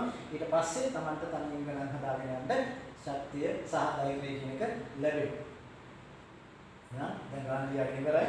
අපි එහෙනම් ගාන විස්තර කරලා බලමු දැන් කොහොමද හදාන්නේ කියලා. මම කිව්ව හැම වෙලාවෙදිම ප්‍රතිශතයක් තියෙන වැල්පොලිය වෙන්න පුළුවන්, සුළු පොලිය වෙන්න පුළුවන්, කුඩි කිලිම වෙන්න පුළුවන්, හවුල් ව්‍යාපාර සමාගම් කොටස් ඉස්සරහ ව්‍යාපාර වස්තු තුන මේ ඕනම දෙකක මොනවා හේම ප්‍රතිශතයක් සම්බන්ධ වෙලා තියෙනවා නම් ගැටලුවට පළවෙනියටම ලියන්න ඕන වාක්‍යය තමයි මොකද්ද? ඒ ප්‍රතිශතය හා සම්බන්ධ වාක්‍ය ඒ ප්‍රතිශතයේ උඩට එන විදිහට එහෙනම් මේකෙත් අපි ලියලා තියෙනවා කලින් ගැටලුවේ වගේම ණය මුදල සඳහා කරන වාර්ෂික වැල්පොලි අනුපාතකයේ 10%යි. ඊට පස්සේ දෙවෙනි වාක්‍යයේ ඒක තේරුම් කරලා ලියනවා. ඒ නිසා වසරක් අවසානයේදී ණයෙන් නිදහස් වීමට ගෙවිය යුතු මුළු මුදල. වසරක් අවසානයේදී ණයෙන් නිදහස් වෙන රුපියල් 100කට ණයෙන් වසරක් අවසානයේදී ණයෙන් නිදහස් වෙන්න ගෙවන්න ඕනේ මුදල රුපියල් 110යි. එහෙනම් රුපියල් 1000කට වසරක් අවසානයේදී ණයෙන් නිදහස් වෙන්න ගෙවන්න ඕනේ මුදල කියලා කියන්නේ මොකද්ද? 100කට නම් 110යි. එහෙනම් වැඩි කිරීම රුපියල් 1000කට නම් කොච්චරද? එහෙනම් වසර දෙකක් අවසානයේදී ගෙවන්න ඕනේ මුදල නම් ඉස්සෙල්ලා වගේම 100කට නම් 110යි වැඩි කිරීම 10යි පළවෙනි අවුරුද්දට ඒකම ආරම්භක මුදල වෙලා ආයි ඒකිනුත් 100ට 110ක් වෙන්න ඕනේ. එතකොට මේක උනා මම මේක දැන් කපලා සුන් කරලා තියෙන සම්බන්ධ නැවත වතාවක් ඒක කියන්නම්. මෙන්න මෙහෙම ලියන්න පුළුවන් වෙන්න ඕනේ. එකක් නම් ලියලා හදලා පෙන්නන්න. එහෙනම් මේ තමයි පළවෙනි අවුරුද්ද අවසානයේ ණයෙන් නිදහස් වෙන්න ගෙවන්න ඕනේ මුළු මුදල. මේ තියෙන්නේ දෙවෙනි අවුරුද්ද අවසාන වෙනකොට ණයෙන් නිදහස් වෙන්න ගෙවන්න ඕනේ මුළු මුදල කියන්නේ මේක ආරම්භක මුදල විදිහට අරගෙන ඒකෙනුත් 100ට 110ක් වෙනවා. එහෙනම් මේ විදිහටම ඕකත් සුළු කරන්නේ නැහැ. වසර 3ක් අවසානයේ අපි ඊළඟ දෙනවා වසර 3ක්. වසර 3ක් අවසානයේ ණයෙන් නිදහස් වීමට ගෙවිය යුතු මුළු මුදල කියන්නේ මේ සම්පූර්ණ එකම ආරම්භක මුදල නම් මේකක් සුළු කරන්නේ නැහැ. මේ ඔක්කොම ආරම්භක මුදල වෙනවා. ඒ ඔක්කොේ කොටු වරහා නැත්නම් කොටු වරහා නැහැ. සංකල වරහා අපි බලමු ක්‍රමේ මේක සංකලව සුළු වරහා ආවරණය කරන්න අපි දාන්නේ. සංකල වරහානේ. ඒතර සංකල වරහා ටිකක් ආවරණය කරන්න තමයි කොටු වරහා නැත්නම්. වරහන් භාවිතයත් අපි කියලා. එහෙනම් ගත්තොත් එහෙම දැන් මේ වැඩි කිරීම තියෙන නිසා අපි කියනවා 100ෙන් බලන්න දාන්න හැටි 100ෙන් 110 වැඩි කිරීම 1000. දැන් ඉතින් මේ වරහනත් ඕන නැතුව දානවා 100ෙන් 110යි. ඒකෙනුත් මොකද කරන්න ඕනේ කරන්නේ? ඒ සම්පූර්ණ එකෙනුත් අපි කරනවා මොකද්ද? 100ෙන් 110යි. එතකොට වසර 3ක් බලන්න වසර 3ක් වෙනකොට 100ෙන් 110 ඒවා තුන් පාරක් දෙවිලා තියෙනවා. ආරම්භක මුදල හෙල්ලෙන්නේවත් නැතුව තියෙනවා. අන්න ඒකයි තියෙන කතාව. සුළු පොලිය වගේම අපිට කරන්න පුළුවන් බලන්න ආරම්භක මුදල 1000යි. මේක ASCII මෙතන 100ට 110ක් තියෙනවා. මෙතන 100ට 110ක් තියෙනවා. මෙතන 100ට 110ක් තියෙනවා. ඒ තියෙන හේතුව තමයි වසර 3ක් නිසා 100 100න් 110 වතුනක් ආවා. එහෙනම් මේ ළමයින්ට තේරෙන්නේ වසර 4ක් වුණා නම් 1000 මුලට ගියාගෙන 100න් 110 හතරක් එක දිගටම දැම්මා නම් කෙලින්ම වාර්ෂික වැල්පොඩි අනුපාතය ගත්තා. වසර 5ක් නම් 100න් 110 ඒවා පස් පාරක්. ඒ කියන්නේ ඒකේ පස්වෙනි බලයක් දැම්මම හරි වසර n ප්‍රමාණයක් නම් 100 වැඩි කිරීම මේ 100 1000 වැඩි කිරීම 100න් 110 n කියලා දාගන්න තත්ත්වයක් අපිට වසර t නම් t කියලා දාලා හදාගන්න පුළුවන් තත්ත්වෙට අපි සමීකරණයක් හදාගත්තා. ඒක දැන් මේක සුළු කරන්න ඕන. මේක වැඩි දෙයක් නෑ සුළු කරන්න ගියාම මෙතනම අපි සුළු කරමු. කැපෙනේම කපලා දාමු. කොහොමද කපලා දාන්නේ? මේ බිඳුවර කොනකින් පටන් ගමු. ඔය බිඳුව ගැපුවා. මේ බිඳුවට මේ බිඳුව ගැපුවා. බිඳුව ටික අයින් කරගමු. මේ බිඳුවට මේ බිඳුව, මෙතන තියෙන බිඳුවට මෙතන තියෙන බිඳුව, මේ බිඳුවට මේ බිඳුව, මේ බිඳුවට මේ බිඳුව. බලන්න හැමතැනම කැපිලා ගියා. දැන් ඉතුරුනේ 11 11 වැඩි කිරීම 11. දැන් 11 වරක් 11 121යි. 11 වරක් 11 121යි කියලා අපි ඉස්සෙල්ලා හදාගත්තා. ඉතින් මේ 121 කියන එක අපි පොඩි කටු වැඩක් කරලා 121ත් 11න් කෙටියෙන් වැඩි කරන්න පුළුවන්. නමුත් මේ කෙටි ක්‍රම ගොඩක් හදන්න යන්නේ නැතුව අපි හදාගෙන ඉතින් 11න් වැඩි කරන්න පුළුවන්. අපිට 11 වරක් 11න් ඉතුරුයි 1. 11 වරක් 22යි 1යි 23න් 3 ඉතුරු වෙනවා 2. 11 වරක් 11යි 12යි 13යි 1331යි. එන රුපියල් 1331ක් තමයි අපිට වසර 3ක් අවසානයේදී ගෙවන්න ඕන මුළු වැල් පොලිය කියලා අපිට ලැබෙනවා. බලන්න එන රුපියල් 1000ක් ගත වෙන තා සරලව තේරුම් ගන්න පුළුවන්. රුපියල් 331ක් වසර 3ක් අවසානයේදී මොකද වෙලා තියෙන්නේ? වැල් පොලිය හැටියට ගෙවන්න පුළුවන්. වසර 3ක් අවසානයේදී වැල් පොලිය හැටියට රුපියල් 1331ක් ගෙවන්න පුළුවන්. ඉතින් වසර 4ක් වුණා නම් මේ ළමයි බලන්න තවත් 100න් 110ක් දාලා වැඩි කරන්න මම මේ කරපු උපක්‍රමයට සුළු කරලා බලන්න ඕගලන්ට සුළු චක්‍රයක් විතරක් එක වතාවක් විතරක් භාවිතා කරලා වසර 5කට දාලා බලන්න ඒත් එහෙම කරලා ඕන මේ වැල් පොලිය හදලා දැන් සුළු පොලියටත් වඩා වැල් පොලිය ලේසි කියලා හිතනවා ඇති මේ දෙක කරා. ඊට පස්සේ මේක හා සම්බන්ධ පොඩි විශ්ලේෂණයක් කරලා බලමු.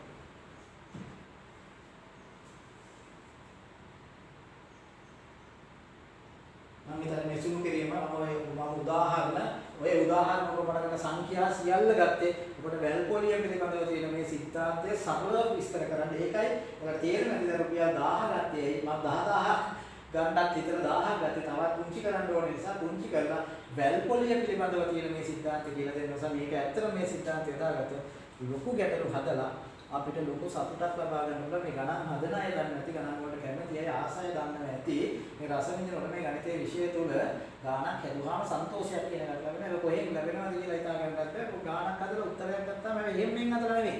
එහෙම්ෙන් හදලා උත්තරයක් ගත්තොත් ඉතින් සැකයක් බයක් කොහෙන් ආවද කියලා දන්නේ නැතුව. හැබැයි අපි හරියට ක්‍රමානුකූලව ගාණක් හදලා හේතුව දැනගෙන පිළිතුර ඒ ඵලයේ හැටියට ගත්තොත් ඒ හේතුඵලවාදී හැටියට හේතුව දැනගෙන ගන්න හදලා ප්‍රතිඵලය ගත්තොත් අපිට මොකද සිද්ධ වෙන්නේ?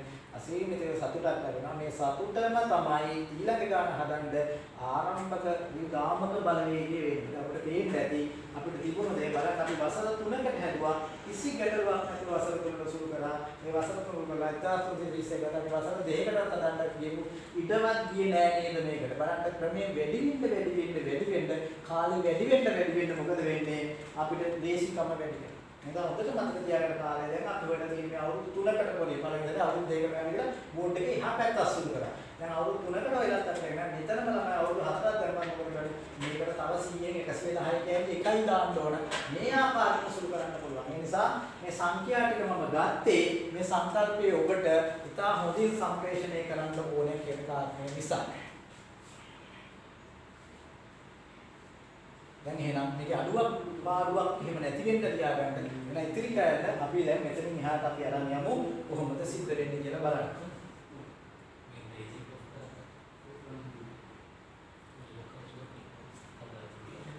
හොඳයි. එහෙනම් දැන් බලන්න අපි මේකත් හා සම්බන්ධ විශ්ලේෂණයක් අපි එතනින් එහාට කරමු. මේ වැලි පොල්ලිය කියලා කියන එකේ දැන් රුපියල් 1000ක ණය මුදලක් තියෙනවා 10%ක වාර්ෂික සුළු පොලියන වාර්ෂික වැලි පොලිය අනුපාතයක් තියෙනවා. වසර 3ක් අවසානයේදී ගෙවන්න ඕනේ මොකද? එහෙනම් ළමයි අපි බලමු මේක වසර 4කට දාලා කොහොමද කරන්නේ කියලා. දැන් වසර 4ක් සඳහා සීල දානයේ වාර්ෂික වසර 4ක් සඳහා ණයට ගත්ත නැත්නම් එම වසර 4 අවසානයේදී එම වසර 4 අවසානයේදී එම වසර අවසානයේ ණය නිදාසෙන් ගෙවන්න ඕනේ මුදල කොච්චරයිද කියලා. එහෙනම් අපි මේ ලබාගත් දැනුම අනුව එක සැරෙන්ම දැන් අපි මේ වසර 4 ගාන සුළු. හොඳයි. ළමයි දැන් කියනම් ඔයගොල්ලෝ බලන්න අපි මේ ගානක් වැල් පොලියත් අපි සුළු පොලිය වගේම මොකද කරන්නේ? අපි ඒක උපක්‍රමයක් භාවිතා කරලා අපි මේ ගාන හැදුවා. ගාන හැදුවාම අපි ගත්තා මේ රුපියල් 1331යි කියන එක. මේ 1331 ගත්ත උත්තරේ දැන් අපි යමු ගානේ අනිත් පැත්තට මුලට. මොකද මෙන්න මෙහෙම දෙයක් තියෙනවා. මේ ළමයි දැනගන්න ඕනේ තව විශේෂ වැදගත් කාරණා තියෙනවා මේ ගණිතයත් එක්ක ඉගෙන ගත යුතු කාරණා. දැන් අපි මේ ගානක් පටන් අරගෙන අපි විස්තර කරගෙන ගියා කොහොමද නැවත වතාවක් අපි කිව්වොත් එහෙම රුපියල් 1000ක ණය මුදලක් ඔයගොල්ලන්ට පේනවාද මේ තිරේ තියෙන රුපියල් 1000ක ණය මුදලක් නැත්නම් මුදලක් 10%ක වැල්පොලි අනුපාතයක් යටතේ වසර 3ක් සඳහා ණයට ගත්ත නැත්නම් එම වසර 3 අවසානයේදී ණය නිදහසියට ගෙවියු මුළු පොලිය කොපමණද කියලා. ඒ හැරුවට පස්සේ දැන් මොනවාගේ බෝඩ් එකේ තාම දෙන්න පේනවා මම නැවත වතාවක් විස්තර කරන්න ඕනේ නෑ මුදල ආව රුපියල් 1331යි කියලා. එහෙමනම් අපි මේ ගැටලුව අනුලෝමව හදාගෙන ගිහිල්ලා තියෙන්නේ. අනුලෝමව. ඒ කියන්නේ මුල ඉඳලා ගිහිල්ලා අද අවසානයේ පිළිතුරු දක්වා ගියා. දැන් අපි යන්න ඕනේ මේක ප්‍රතිලෝම.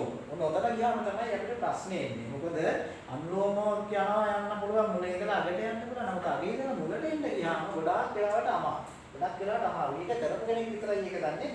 ගොඩක් අමාරුයි. මුලින් ඉඳලා අගට යන්න ක්‍රමී හදාගෙන යන්න පුළුවන්. නමුත් අපෝ අග ඉඳලා මුලට එනවා කියන එක ගොඩක් අමාරුයි. නමුත් අපි හරියට දැනුමක් අපි මොනවා හරි දෙයක් අපි අවබෝධ කරගත්තා. දැනුම නම් අපිට කටපාඩම් කරලා නොඑක් දේවල් කරලා රැස් කරන්න පුළුවන්. මේ කටපාඩම් කරලා රැස් කරන ඒ දැනුමයි අවබෝධය නිසා රැස් කරලා ගන්න හැකියාවයි දෙක අතර වෙනස ගත්තොත් ඔයගොල්ලන් මේ බලන්න පුළුවන්. මේ ගැටලුවක් දැන් මම අනුලෝම වශයෙන් ගිහිල්ලා අගට ඇවිල්ලා දැන් මම බලාපොරොත්තු වෙනවා ප්‍රතිලෝම වශයෙන්. මේ කියන්නේ මොකද්ද? මේ අග ඉඳලා මුලට යන්න. මේ 1331 න් පටන් අරගෙන නැවත වතාවක් මුල් අවස්ථාවට එන්න මම බලාපොරොත්තු වෙනවා. මෙන්න මේ ක්‍රියාවලිය අපි හිතන තරම් කරන්න පුළුවන් දෙයක් නෙවෙයි. මේක ගොඩක් අමාරු දෙයක්. මේ අමාරු දේ කොහොමද කියලා අපි බලමු. අපි බලන්න මේ ගැටලුව අපි විශ්ලේෂණය කරන්න බලමු. අපි ළමයි මෙන්න මේ කියලා කියන කාර්යය මෙන්න මෙහෙම. බලන්න මේ වැලි පොලිය කියලා කියන එක ගත්තාම දැන් අපි මේ මාතෘකාව කියලා කියන එකේ අරගෙන මොකද්ද මේකේ තියෙන්නේ? අපිට දත්ත කිහිපයක් තියෙනවා. ඒකක් තමයි රුපියල් 1000. දැන් මම මේ කතා කරන්නේ ළමයි කෙලින්ම මේ විෂයේ ඉන්න දක්ෂයි කියලා. ගණිතයේ විෂයට මම මේ සැරේ සාමාර්ථයක් ගන්නවා. ඒක විතරක් නෙවෙයි උසස් පෙළ පන්තියේදී මම ගණිතය හදාගන්නවා. මම ඉංජිනේරින් යනවා. මේ වගේ බලාපොරොත්තු තියාගෙන තා උසස් බලාපොරොත්තු මෙහෙම ඉන්න දරුවෝ ඉන්නවා. ඒ දරුවන්ට අභියෝගයක් වෙන තැනක් මම කියනවා. ඒ මම කියන දේ මම හදන්න කලින් ඔයගොල්ලෝ මේ අභියෝගය අරගෙන මේ වීඩියෝ එක නොබලා මේක ගන්න හදන්න උත්සාහ කරනවා නම් ඔයගොල්ලන්ට ඒ වගේ තැනක් හම්බෙයි. මේකෙන් සම්බන්ධ විශේෂ ගැටලුවක්. ඒක තමයි මේකට අනිත් පැත්තට යන්නේ. යනකොට කොහොමද මේක හා සම්බන්ධ දත්ත තියෙනවා. මේකට විශ්ලේෂණය කරන්න හැටි. ආරම්භක මුදලක් තියෙනවා. ණයට ගත්ත මුදලක් තියෙනවා රුපියල් 1000. ඒ වගේම වාර්ෂික වැල්පොලි අනුපාතයක් තියෙනවා 10%. ඒ වගේම ඒ යටතේදී ඒ ණය මුදල ණය ගැතියා විසින් රඳවලා තබාගත් කාලයක් තියෙනවා අවුරුදු 3ක්. තුනක් අවසානයේදී ණයෙන් නිදහස් වෙන්න ගෙවිත මුදල හොයන්නේ කියන අපි හොයනගත්ත උත්තරේ කියන රුපියල් 1331. දැන් මම අර සුළු පොලිය වගේම මේකේ තියෙනවා මූලික සංකල්ප හතරක්. මොකද්ද තියෙන්නේ? එක ණයට ගත්ත මුදල තියෙනවා. ඒ වගේම වාර්ෂික වැල්පොලිය අනුපාතිකය තියෙනවා. ඒ වගේම ණය මුදල රඳාවක් තබාගත්ත කාලයක් තියෙනවා. ඒ වගේම මොකද වෙන්නේ? ඒ වසර තුනක් අවසානයේදී ණය නිදහස් වෙන්න ගෙවාපු මුදලක් තියෙනවා. සම්පූර්ණ මුදලක්. ඒක සම්පූර්ණ මුදල රුපියල් 1331යි කියන නොකිය කියනවා. අය කරලා තියෙන වැල්පොලිය රුපියල් 331යි. මොකද ඔයගොල්ලෝ ලේසියෙන් කියන්නේ රුපියල් 1000ක් නම් ගත්තේ. අවසානයේ කිව්වා නම් 1331ක් ඕන කෙනෙකුට තේරුම් ගන්න පුළුවන් මේ රුපියල් 331 කියන්නේ ගෙවාපු වැල්පොලිය. එහෙනම් මෙන්න මේ දත්ත හතරක් තියෙනවා. මේ දත්ත හතරෙන් මේ සුළු පොලිය අපි කරා වගේම වැල්පොලියේ ඕනෑම තුනක් දීලා ඉතුරු එක්කෙනාව හොයන්න. මම අද මේ විශ්ලේෂණය කරන්න බලාපොරොත්තු වෙනවා. ඔයගොල්ලෝ හොඳට බලාගන්න. දැන් අපි මේක කරන්නේ කොහොමද කියලා. එහෙනම් අපි ගාන මකනවා. මකලා මේ දත්ත ටික විතරක් දාගන්නවා. මෙන්න බලන්න මේ දත්ත ටික තියෙන හැටි. එහෙනම් රුපියල් 1000ක ණය මුදල කියලා එකක් තියෙනවා. බලන්න ණය මුදල. ඔන්න බලන්න මේක කරන්නේ. ණය මුදල. බලන්න ණය මුදල තියෙනවා රුපියල් 1000යි. ඒ වගේම වැල්පොලිය අනුපාතිකයක් තියෙනවා. කොටසින් කොටස නමනවා මෙතන ලියන්න.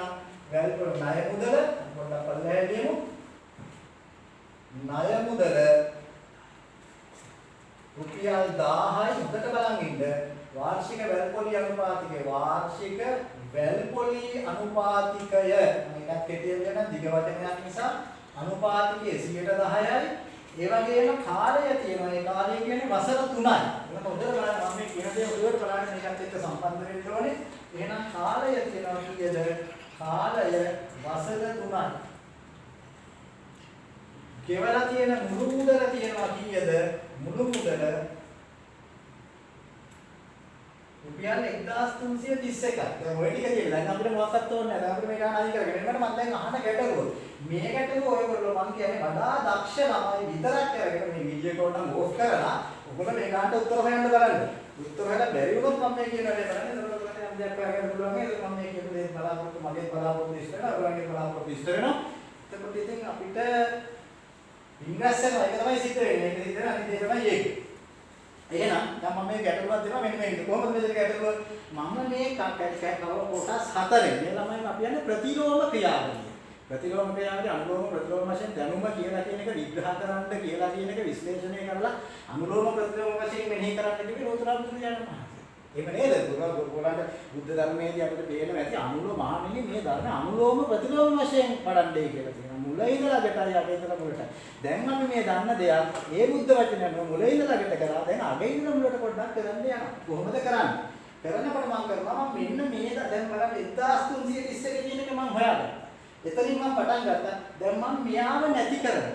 මෙයාව නැති කරලා ඉතුරු 3 දෙනා දීලා මෙයාව හොයන්න කියනවා. ඊළඟ ගානේදී මෙයාව නැති කරනවා ඉතුරු 3 දෙනා දෙනවා එයාව හොයන්න කියනවා. ඊළඟ ගානේදී මෙයාව නැති කරනවා මේ 3 දෙනා දෙනවා නැති කරපු කෙනා හොයන්න කියනවා. ඒතර ගණිතයේ තියෙන සිද්ධිය තමයි ගණිතයේ තියෙන මූලික කාර්යය තමයි දන්න දෙයින් නොදන්න දේ හොයන්නේ. මේකට සම්බන්ධ වෙලා තියෙන සංකල්ප හතරක් තියෙනවා. මේ සංකල්ප හතර යම් කිසි දෙයකින් බැඳිලා තියෙනවා. ඒ බැඳීමේ යාන්ත්‍රණය අපි දන්නවා නම් ඒන් තුනක් දුන්නාම ඒ තුන සංයෝජනය කරලා අපිට අර නොදන්න එක හොයාගන්න පුළුවන්. මොකද ඔතෙන්ට අපි යන්න ඕනේ. එහෙනම් අපි බලමු උදාහරණයකින් කිව්වට බෑ කොහොමද කරන්නේ කියලා බලමු. දැන් මම කාලය කියන එක රොස් නැති කරලා දාන්න. ඉස්සෙල්ලා කරේ කවුද? අර තුන් දෙනා දුන්නා වෙනකට දකින්න ඇති මෙයාව හොයන්න කිව්වා. මම හොයලා තියෙනවා. දැන් ඒක හොයාගත්තට පස්සේ හතර දිනාම දාගෙන කාලය නැති කරලා මේ දෙන්න දීලා දැන් කියනවා පුළුවන් නම් මෙයා හොයන්න කියලා. එතකොට ඔය தත්ත තුලින් අපි ගැටලුවක් නිර්මාණය කරගන්න පුළුවන් වෙන්නත් ඕනේ. නිර්මාණය කළා හොඳට තේරෙන්න භාෂාව භාවිතා කරලා මේ ගැටලුව අපිට දෙන්න පුළුවන් වෙන්නත් ඕනේ. කොහොමද එහෙනම් අපි මේ කොට කරපු එක නැතුව මේ ගාන දෙන්නේ. ගාන දෙනකොට අපි කියනවා පොලිය හා සම්බන්ධ ප්‍රතිශතය හා සම්බන්ධ මොන හරි ප්‍රකාශනයක් අපි කරනවා නම් අපි මුලටම ගන්න ඕනේ මේ ප්‍රතිශතය හා සම්බන්ධ වාක්‍ය ඉස්සරහට ගන්න ඕනේ. ඕකත් අපි දැනගන්න ඕනේ. ප්‍රතිශතය හා සම්බන්ධ දේ ඉස්සරහට ගන්න නැතුව වාක්‍ය හැදුවොත් අපිට වාක්‍යයේ මැදදී මොකද වෙන්නේ? බ්ලොක් වෙලා යනවා කියන්න බැරි වෙනවා. ඊට පස්සේ මොකද වෙන්නේ? වාක්‍ය දෙක තුන දාගෙන කියන්න බැහැ. වාක්‍ය දෙක තුන දාගෙන අදහස් කියනකොට ඒ අදහස සම්ප්‍රේෂණය වෙන එක කමියුනිකේෂන් එක හරියට සිද්ධ වෙන්නේ නැහැ. ඕකත් අපි දැනගන්න ඕනේ. එතකොට වාක්‍යයක් පද ඡේද පිටි කියනවා නම් එතකොට තේරෙන්නේ නැහැ. ඉතින් අපි කියන්නේ තනි වාක්‍යකින් කියන්න පුළුවන්. එහෙනම් ඉතින් අපේ සංදේශනේ අමාරුම කාර්යය තෝක තමයි. එහෙනම් අපි බලමු කොහොමද කරන්නේ කියලා. එහෙනම් මම ගන්න මේක දැන් මේ බලන්න. වාර්ෂික වැල්පොලිය 10% ණයද ස්ථානයකින් රුපියල් 1000ක් ණයට ගත නැත්නම් මේක හංගනවා කිසියම් කාලයකට පසු රුපියල් 1331කට මුළු මුදලක් ගෙවා ණයෙන් නිදහස් වෙයි. ණය මුදල සඳහා ගත වූ කාලය හොයන්නේ කියලා. බලන්න එක වාක්‍යයයි සම්පූර්ණ ගාණයි දක්ෂම ළමයාටත් හදන්න පුළුවන්ද කියලා බලන්න මම පොඩි අභියෝගයක් දෙනවා. ඕනම් මේ වීඩියෝ එක ඕෆ් කරන්න. ඔයාලට ඕනලාට මේක ගන්න පුළුවන්. ඕෆ් කරලා try කරලා බලන්න. ඔයගොල්ලෝ දැන් දැනුම පිළිබඳව ඔයගොල්ලන්ගේ පරිපූර්ණකම කියන්නේ යම් කිසි දෙයක් අපි ඔක්කොම දන්නවා කියලා හිතාගෙන ඉන්නවා නම් එහෙම හිතාගෙන ඉන්න කෙනෙක් මේ ගාන අරගෙන හදන්න බලන්න. හදලා ටිකක් වෙලා හදලා එන්නේ නැත්තම් තව සැරයක් try කරන්න. ඒත් දෙන්නේ නැත්තම් තව සැරයක් try කරන්න. try කරලා බැරි වෙනවා නම් මේක දාලා බලන්න. එතකොට මේක බලන්න පුළුවන් වෙයි. එහෙනම් මම ඔන්න ගාන ලියා ගන්න ඉස්සෙල්ලාම අපි ගාන ලියා ගන්න ඕනේ. මම ආපාරක් මේක කටපාඩම් කරලා කියනවා නෙවෙයි මෙන්න මෙහෙම ගාන කියන්නේ බලන්න. දැන් ලියා ගන්න වචනින් වචනේ අපි මේ පන්තිය උගන්වනවා කියලා හිතාගෙන ලියන්න වාර්ෂික වැල්පොලි අනුපාතිකය. ඒක ඉතින් කෙටියෙන් ලියන්න වයන්නයි දාන්න. වාර්ෂික වැල්පොලි අනුපාතිකය 10% වන ණය දෙන ස්ථානයකින් වාර්ෂික වැල්පොලි අනුපාතිකය 10% වන ණය දෙන ස්ථානයකින් රුපියල් 1000ක් වාර්ෂික වැල්පොලි අනුපාතිකයේ 10%ක් වන ණය දෙන ස්ථානයකින් රුපියල් 1000ක්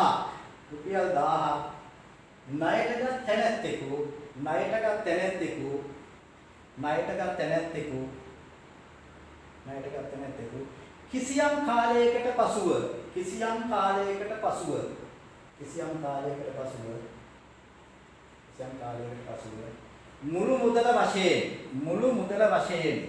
මුළු මුදල වශයෙන් රුපියල් 1331ක් ගෙවා ණයෙන් නිදහස් වෙයි. නම්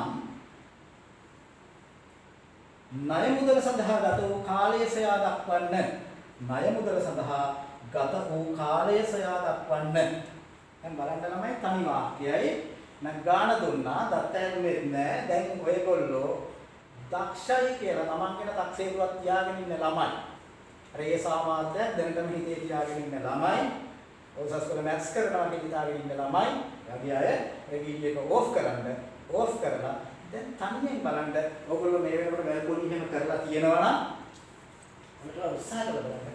ඔය කාලේ හදවල උත්තරේ දන්නවා. කාලේ වසර 3යි එන්න ඕනේ. ඉතින් මට මම කියන්නේ කොහෙන් හරි කපලා කාලේ උත්තර 3ක් ගන්නවා කියන්නේ ප්‍රමාණිකව ගණිතමය විශ්ලේෂණයක් කරලා ඒ කියන්නේ මේ බලන්න අග ඉඳලා මුලට ගිහිල්ලා ඒ කියන්නේ ප්‍රතිලෝම වශයෙන් මේක ගැන මෙනෙහි කරලා හොයලා ඒ විශ්ලේෂණය තුලින් අවුරුදු 3යි කියලා ගන්න පුළුවන් දෙයක් කියලා බලන්න. දැන් ලියාගෙන කල්පනා කරන විනාඩියක් කල්පනා කරලා අපි ගාන හදන්න පටන් ගමු. අර තක්සේරුවක් තියෙන ළමයි මේක ඕෆ් කරලා හදන්න බලලා ඒ හදලා අද ඕෆ් කරා නම් හෙට හරි ඊළඟ දවසේ දාලා බලුවත් කමක් නැහැ.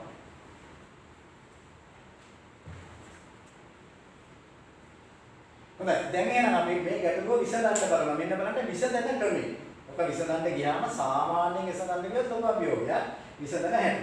දැන් අහම කිව්වා මේ පාඩම පටන් ගන්නකොටත් කිව්වේ එකම දේ තමයි ප්‍රතිශත හා සම්බන්ධ මොනවා හෝ ගැටලුවක් තියෙනවා. ප්‍රතිශත හා සම්බන්ධ ගැටලු කියන්නේ සාමාන්‍ය ප්‍රතිශත තියෙන්න පුළුවන්, සුළු පොලිය තියෙන්න පුළුවන්, වැල් පොලිය තියෙන්න පුළුවන්, උඩී කිනීම කියන එක තියෙන්න පුළුවන්. මේ ඔයගලන් පාඩමේ සාමාන්‍ය පෙළ විෂය නිර්දේශය යටතේ ප්‍රතිශත හා සම්බන්ධ වෙලා තියෙන ශේෂ්ත්‍රය මම මේ කියනවාද සාමාන්‍ය ප්‍රතිශත තියෙනවා. මොනවද උදාහරණ කියලා කියන්නේ? අඹගෙඩි අඹපොගයක් තියෙනවා, අඹගෙඩි 1000ක් තියෙනවා. මේකෙන් 150ක් වෙලා තියෙනවා. එහෙනම් හොද වෙලා තියෙන ප්‍රතිශතය කියදේ. ඔය 8 වසරේ ආන පොඩි ප්‍රශ්න. උතන සාමාන්‍ය ප්‍රතිශතය. එතකොට 125ක් නරක වෙලා තියෙන අපගෙඩි තොගයක නරක වෙලා තියෙන ගෙඩි 275 නම් හොඳ අපගෙඩි ගන්න. ආත්තර ප්‍රතිශතයේ සරල ගන්නක්. එතනින් පටන් අරගෙන සාමාන්‍ය ප්‍රතිශත වලින් ගිහිල්ලා අද උදේ කතා කරා වගේ සුළු පොලියට ගිහිල්ලා ඒහා දැන් කතා කරනවා වගේ වැල් පොලියට ගිහිල්ලා එතනිනුත් එක් වෙලා ඊළඟ පාඩමේ තියෙනවා කුලී කිනීම කියලා පාඩමක්. ඒ කුලී කිනීම එතනින් හැරෙන්න යන දෙනා හවුල් ව්‍යාපාර සමාගම් පළවෙනි කාලේ ඉගෙන ගත්තා නම් කොටස ව්‍යාපාර වස්තු කියලාත් එකක් තියෙනවා. මෙන්න මේ වගේ විශාල ශේෂ්ත්‍රයක් ප්‍රතිශත තියෙනවා. මේ ප්‍රතිශත කියන පාඩමේ ඔතනින් පටන් ගත්තත් මොන જાතිය ගණනක් දුන්නත් විශ්ලේෂණය කළ ගණනක් කරපු මුලින්ම කියන්න ඕනේ වාක්‍ය තමයි ඒ ගණන හා සම්බන්ධ ප්‍රතිශතය එක්කලා උදාත්තේ. එහෙනම් මේකෙත් අපි කියනවා මොකද්ද? ණය මුදල බලන්න දීලා තියෙනවා වාර්ෂික වැටුපොලි අනුපාතිකයේ 10%. මේ අය කරන එකක් ගැන කියන්නේ. එහෙනම් අපි වාක්‍ය වෙන කොහොමද? ණය මුදල සඳහා අය කරන වාර්ෂික වැටුපොලි අනුපාතිකය. එහෙනම් අපිට මාත් එක්ක තියාගෙන යන්න. එහෙනම් කියනවා ණය මුදල සඳහා ණය මුදල මම කියනවා කියන එකෙන් කියන්නේ ණය මුදල සඳහා අය කරන वार्षिक වැල්පොලි අනුපාතිකය වාර්ෂික වැල් මම කියලා දාන්න පොලි අනුපාතිකය කියන්නේ 10%යි. දැන් අපි වාර්ෂික වැල්පොලි අනුපාතිකය හැන්ඩල් කරන්න දැනගත්ත දේ අර ඔය බලන්න යටින් කලින් වාක්‍යයේ කොටසකුත් මම තියාගෙන කලින් ගන්න ඔයගොල්ලන් කලින් පිට පෙරළුමක් බලා ගන්න පුළුවන්. වාර්ෂික වැල්පොලි අනුපාතිකයේ 10%යි කියන්නේ රුපියල් 100ක් ණයට ගත්තා නම් ආයතනයකින් වසරක් අවසානයේදී ගෙවන්න ඕනේ කීයද 110. ඔන්න බලන්න මේ මම ඉතුරුලා තියෙන එක ආයෙ පාරක් පොතේ මම නම් කොළ පෙල්ලන්න බෑ මට එක පිටුවයි තියෙන්නේ දැන් ඔයගොල්ලන්ට අනිත් පැත්තේ ඒක සටහනේ තියෙනවානේ බලන්න වසර දෙකක් අවසානයේදී නම් මොකද වෙලා තියෙන්නේ රුපියල් 1000 ගානේ අර 100ට 110 කී පාරක් වැඩි වෙලා තියෙනවද දෙකක් තියෙනවා වසර දෙකකට නම් බලන්න වසර 3ක් යනකොට තැන කොතන වුණත් රුපියල් 1000 වැඩි කිරීම 100න් 110 ගා 3ක් වෙනවා එහෙනම් මේ තමයි හිතා ගන්න ඕනම කාරණේ තමයි ටක් ගාලා හදන්න කියම වසර 4කට නම් බලන්න මුල් මුදල එහෙමම හොල්ලන්නේ නැතුව තියාගෙන අර වාර්ෂික වැල්පොලි අනුපාතය කියපු කෑලි 4කින් වැඩි කරන්න ඕනේ. එතකොට මේ ළමයි මොකද්ද මෙතනත් අපි කියලා දුන්නාට තේරෙන්නේ නැති දැන් සුළු පොලිය කරනකොට නම් සුළු පොලිය ලේසි කියන්නේ මුල් මුදල හෙල්ලෙන්නේ නැතුව තියෙනවා. මුල් මුදල හෙල්ලෙන්නේ නැතුව පොලිය එකතු වෙන්නේ. දැන් ළමයි කියන වැල්පොලියට එහෙම නැහැ මුල් මුදල හැම වෙලේම වෙනස් වෙනවා. පළවෙනි අවුරුද්ද අවසානයේ තියෙන වැල්පොලියෙන් මුල් මුදල නෙවෙයි ඊළඟ අවුරුද්ද. නමුත් අපේ ක්‍රමය එහෙම නැහැ. බලන්න මුල් මුදල මේ හෙල්ලෙන්නේවත් නැහැ. මුල් මුදල 1000ම අරක විදිහටමයි යන්නේ. ඕන්න බලන්න ඕගොල්ලෝ අමාරු දාගන්න ක්‍රමේ අර පළවෙන යල්කණ ගියපු ක්‍රමයට ගියා නම් 1000යි මේක සුළු කරා මෙතනින් මොකද්ද ගාණක් එනවා මම දන්නේ නැහැ. ඒ ගාණ අරගෙන ආයි 110ද ඒක ගමන් සත ගණනුත් වෙනවා. සත ගණන් කරා තුන්වෙනි සැරේට ගන්නකොට සත එනවා 131 එහෙමත් වෙනවා. සත 131ක් වෙනවා නම් රුපියල් කරන්නත් බැහැ. 700ක් රුපියල් වෙන ඊට පස්සේ යනවා මේ රට 110 ගණන් වෙනවා මොකද කරන්නේ කියලා. අපිට කියන්න උත්තරත් නැහැ. ඉතින් අපි මොකද කරන්නේ? මේක තමයි තියෙන දේ. මේක ආයුව තියෙන අත්දැකීම. ඉතින් අපි කරන්නේ ප්‍රොසෙස් මේක තමයි ප්‍රොසෙසින් කියලා. අර CPU කියන කම්පියුටර් එකේ ප්‍රොසෙස් වෙනවා මේක. එතකොට මොකද වෙන්නේ? ඒ ප්‍රොසෙස් වෙන ඒවා එහෙම නම් දාලා දෙන්නේ මේ තියෙන උපදේ අනුව ගන්න සෙට් එක අදහස් ටික ප්‍රොසෙස් වෙන ඒ ප්‍රොසෙසර් එක. ඉතින් මේක තමයි ප්‍රොසෙසර් එක. ඉතින් අම්ම ගානක මෙහෙම තියෙනවා එහෙම දෙයක්. එතකොට මේ ළමයිට හොඳට තේරුම් ගන්න අරගන්න විශ්ලේෂණය කරන්න මට මේ දැනුමයි ඕන කරන්නේ රුපියල් 1000ක් කියනවා වසරක් එක වසරකට නම් අවසානයේ ගෙවන්න ඕනේ මුදල 110යි ළමයි දෙවෙනි අවුරුද්ද අවසානයේ ගෙවන්න ඕනේ සම්පූර්ණ මුදල නම් 100න් 110යි. එතකොට 100න් 110 ගෑලි කීයක් තියෙනවද ළමයි? දෙකක් තියෙනවා. 100න් 110 කීයක් තියෙනවද? දෙකක් තියෙනවා. වසර 3ක් අවසානයේ ළමයි හොඳට ඇස්සරලා බලන්න 100න් 110 කෑලි කීයක් තියෙනවද? 3ක් තියෙනවා. එහෙනම් අපේ ළමයි කියන්නේ අවුරුදු 10කට අපිට වැල්පොලිය හොයන්න ඕනේ කියලා. 1000 වෙනස් වෙන්නේ නැහැ ළමයි. 10 ගාවා අපි වැඩි කරගෙන 100න් 110ම 10යි. ඉතින් අපිට මේක 100න් 110ම 10ට එක ඔය කියන රෝගත් මෝඩ ක්‍රමයක්. ඕකත් අපිට තව දියුණු කරන්න පුළුවන්. එක වසරකට නම් 100න් 110 ඒවා පළවෙනි බලයයි. වසර දෙකකට නම් 100න් 110 ඒවා දෙකයි දෙවෙනි බලයයි. වසර තුනකට නම් 100න් 110 කියන්නේ කීයද? තුන්වෙනි බලයයි. වසර හතරකට නම් 100න් 110 කියන්නේ 4යි. වසර 50කට නම් 100න් 110 කියන්නේ 50යි. වසර n ප්‍රමාණයකට නම් නැත්නම් වසර වලට නම් අපි කියන්නේ කාලයක්නේ t කියලානේ. එහෙනම් 100න් 110 කියන්නේ කීයද? t ප්‍රමාණයක් දානවා කියලා පොඩියට මොකද කරන්නේ? දර්ශක භාවිතා කරලා දර්ශක පිළිබඳව අපේ තියෙන දැනුම භාවිතා කරලා මොකද කරන්නේ? අපිට පුළුවන් වෙනවා මේ තියෙන අදහස් තාම කුඩා ඉඩක දක්වලා අපි මේක කරන්න. එහෙනම් අපි ඒකයි මේ කරන්න යන්නේ. දැන් බලන්න අපි කාලය දන්නේ නැහැ. කාලය හොයන්න යන්නේ. ළමයි කාලය වසර 3 නම් 100න් 110 තුන්වෙනි බලයක් ගන්න. කාලය වසර 2 නම් 100න් 110 කීයද ගන්නේ? 2යි ගන්න. ඉතින් මේ විදිහට ආපු නිසා ඉන්නේ දැනුම අපි භාවිතා කරනවා මෙතෙන්දී වෙන බලන්න භාවිතා කරන්න ඇති. දැන් ආකාරයක් මම කියනවා ණය මුදල සඳහා අය කරන වාර්ෂික වැල්පොලි අනුපාතිකයේ 10%යි. මේකේ තේරුම එම නිසා රුපියල් 100ක් ණයට ගත් විට වසරකදී ගෙවිය යුතු මුළු මුදල මම මේ කියන වචන ටික අහගෙන කියන්න වසරකදී ගෙවිය යුතු මුළු මුදල මාත් එක්ක මේ වාක්‍ය ලියන්න වසරකදී ගෙවිය යුතු මුළු මුදල එදින්න්නේ මුළු මුදල කියන එක මුළු මුදල සමානයි රුපියල් 110යි රුපියල් 100 කීයද 10යි රුපියල් 100ක් ණයට ගත්තොත් වසරකදී ගෙවන්න ඕනේ 110යි එහෙනම් ළමයි රුපියල් 100කට. එහෙනම් එම නිසා අපි කියනවා මෙහෙම එකක් රුපියල් 100කට වසරකදී ගෙවන්න 110. එම නිසා රුපියල් ඉස්සෙල්ලා වගේම අපි කියනවා රුපියල් 1000කට වසරකදී ගෙවන්න ඕනේ මුදල. අන්න අපි කියනවා රුපියල් 1000කට වසරකදී ගෙවන්න ඕනේ මුදල 100න් 110 වැඩි කිරීම 1000යි කියලා කියනවා. දැන් ඊටු ටික මතනවා. එහෙනම් ළමයි වසර දෙකක් අවසානයේ ගෙවන්න ඕනේ මුදල නම් ඔන්න මම දැන් ටිකක් විශ්ලේෂණය කරලා දින ඔයගොල්ලන්ට පේන්න මෙන්න බලා ගන්න. දැන් මෙතනින් ඉහාට ගන්න ගණිතයේ තියෙන දේ දැන් එහෙනම් මම මෙතනින් මේක සමානයි කියලා දෙනවා ඉස්සෙල්ලා ගානම. දැන් මෙහෙම කියනවා 1000 වැඩි කිරීම 100න් 110 ඒවා එකයි කියලා කියනවා. බලන්න වැරදිද කියලා. ඔන්න මම දැන් යනවා ටිකක් උසස් ගණිතයට. මේක මේ උසස් ගණිතයේ අරමැතමැතිස් නෙවෙයි. මේ අපේ තියෙන සීමාවෙන් ටිකක් උඩට යනවා. මොකක්ද උසස් කීම වෙනකොට ඊට පස්සේ මේක කියනවා 1000ක් මොකද වෙන්නේ? මේ බලන්න 110 කැලේ දෙකක් වෙනවා. කොතන තිබුණාද අපිට ප්‍රශ්නයක් නැහැ. 100න් 110 ඒවා කීයද? 2යි කියලා වෙනවා. වසර දෙකක් අවසාන වෙනකොට ගෙවන්න ඕනේ මුදල බලන්න මුල් මුදල බලන්න වෙනස් වෙන්නේ නැහැ. සුළු පොලිය වගේමයි දැන්. දැන් සුළු පොලිය කරපොලයි අහසට පොළව වදින එක දැන් එහෙම වෙන්නේ නැහැ. බලන්න වසර 3ක් අවසානයේදී බලන්න වසර 3ක් අවසානයේදී ගෙවන්න ඕනේ මුදල කියන්නේ මේ ළමයින්ට තේරෙනවා නේද? කලින් ගානට මම බද්ධ කරලා මේ හදන්නේ. එතන 100න් 110 ඒවා 3යි.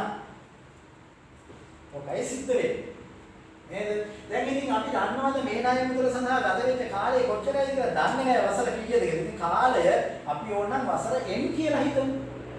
එහෙනම් අපිට ලියන්න පුළුවන් මෙන්න මේ විදිහට මේ ආකාරයටම අපිට ලියන්න පුළුවන්. දැන් මම මේ උද වාක්‍ය දෙක මකන්නම්. ඒක මකන්නම්. එහෙනම් අපිට ඔහොම ගිහිල්ලා ඔය විදිහට ගිහිල්ලා මොකක්ද අපි කරන්න ඕනේ දැන් වසර n ප්‍රමාණයක් කියලා හිතමු.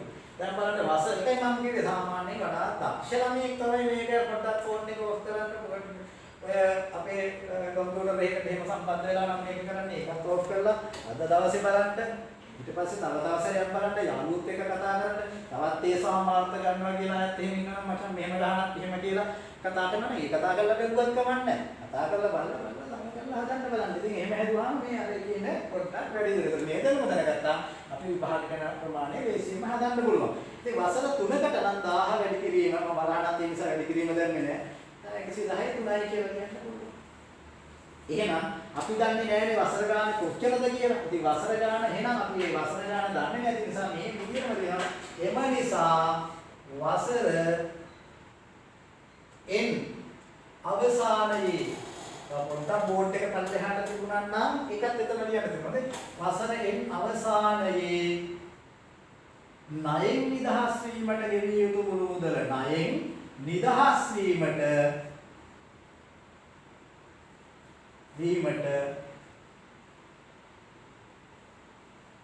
ගෙවිය යුතු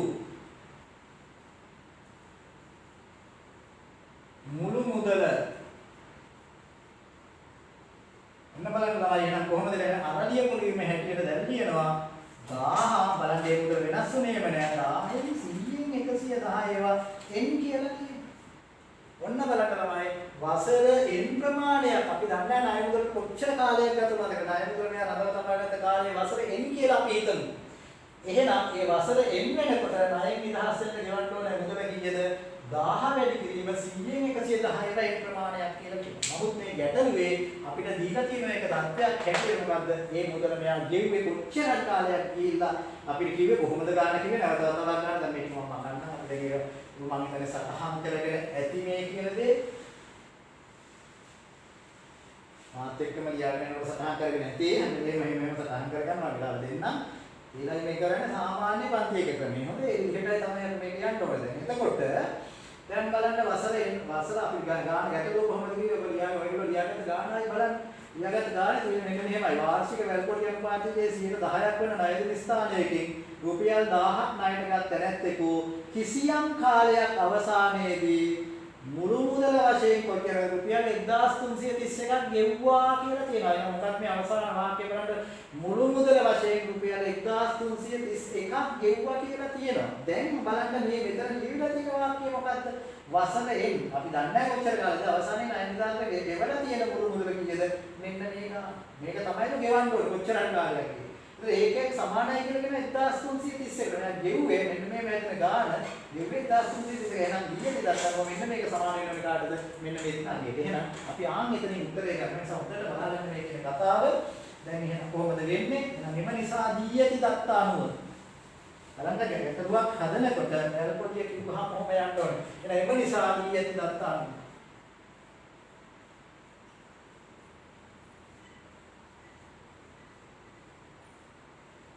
බලන්න දීයති දත්ත දීලා කියන අපි දීලා තියෙන දත්ත වලින් අපි දීලා තියෙන දත්ත වල තාම අර මෙයයි විතර ප්‍රයෝජන වෙගත්තේ මෙයා ප්‍රයෝජන වෙගත්තේ නැහැ මෙයා එනතර අපිට ලියන්න පුළුවන් ළමයි මේ බලන්න හොඳට බලන් ඉන්න වෙදරින් යන 1000 වතාවක් 100න් 110 n වෙනි බලය සමානයි 1331යි දැන් ඉතින් සාමාන්‍ය වෙලපන්තියේදී තියෙන ටිකක් අමාරු සමීකරණයක් අසීරු සමීකරණයක් මේක දර්ශකයක් තියෙනවා ඉතින් බලයක් තියෙනවා දැන් නොදන්න පදයේ තියෙන උඩ දර්ශකයක් විදිහට ඒක දර්ශකයක් තියෙනවා ඔයගොල්ලෝ දර්ශක හා ලඝුගණක කියලා පාඩමක් ඉගෙන ගත්ත පළවෙනි වාරේදී ඒක හොඳට විග්‍රහ කරා නම් ඒ දර්ශක හා ලඝුගණක කියලා කියන පාඩමේ දැනුම භාවිතා කරලා අපිට මේ හොයන්න පුළුවන් දැන් බලන්න අපි හොයන හැටි එහෙනම් අපි කරන්න ඕනේ මෙන්න මේක තියෙන සමීකරණය මොනතන තමයි ගණිතයේ ඉන්නේ මෙතන තියෙන සමීකරණය මෙන්න එන්න උක්ත කරන්න ඕනේ අපි මොකද කරන්න ඕනේ එන්න උක්ත කරනවා ළමයි එන්න උක්ත කරනවා කියන්නේ සූත්‍රයක් උක්ත කරනවා කියන එක අපි 10 වසරේ අපි ඉගෙන ගත්තා සූත්‍ර උක්ත කිරීම කියලා පාඩමක් මේ සූත්‍රය මොකද්ද සූත්‍රයක් උක්ත කරනවා කියලා කියන්නේ සූත්‍රයක් උක්ත කරනවා කියලා කියන්නේ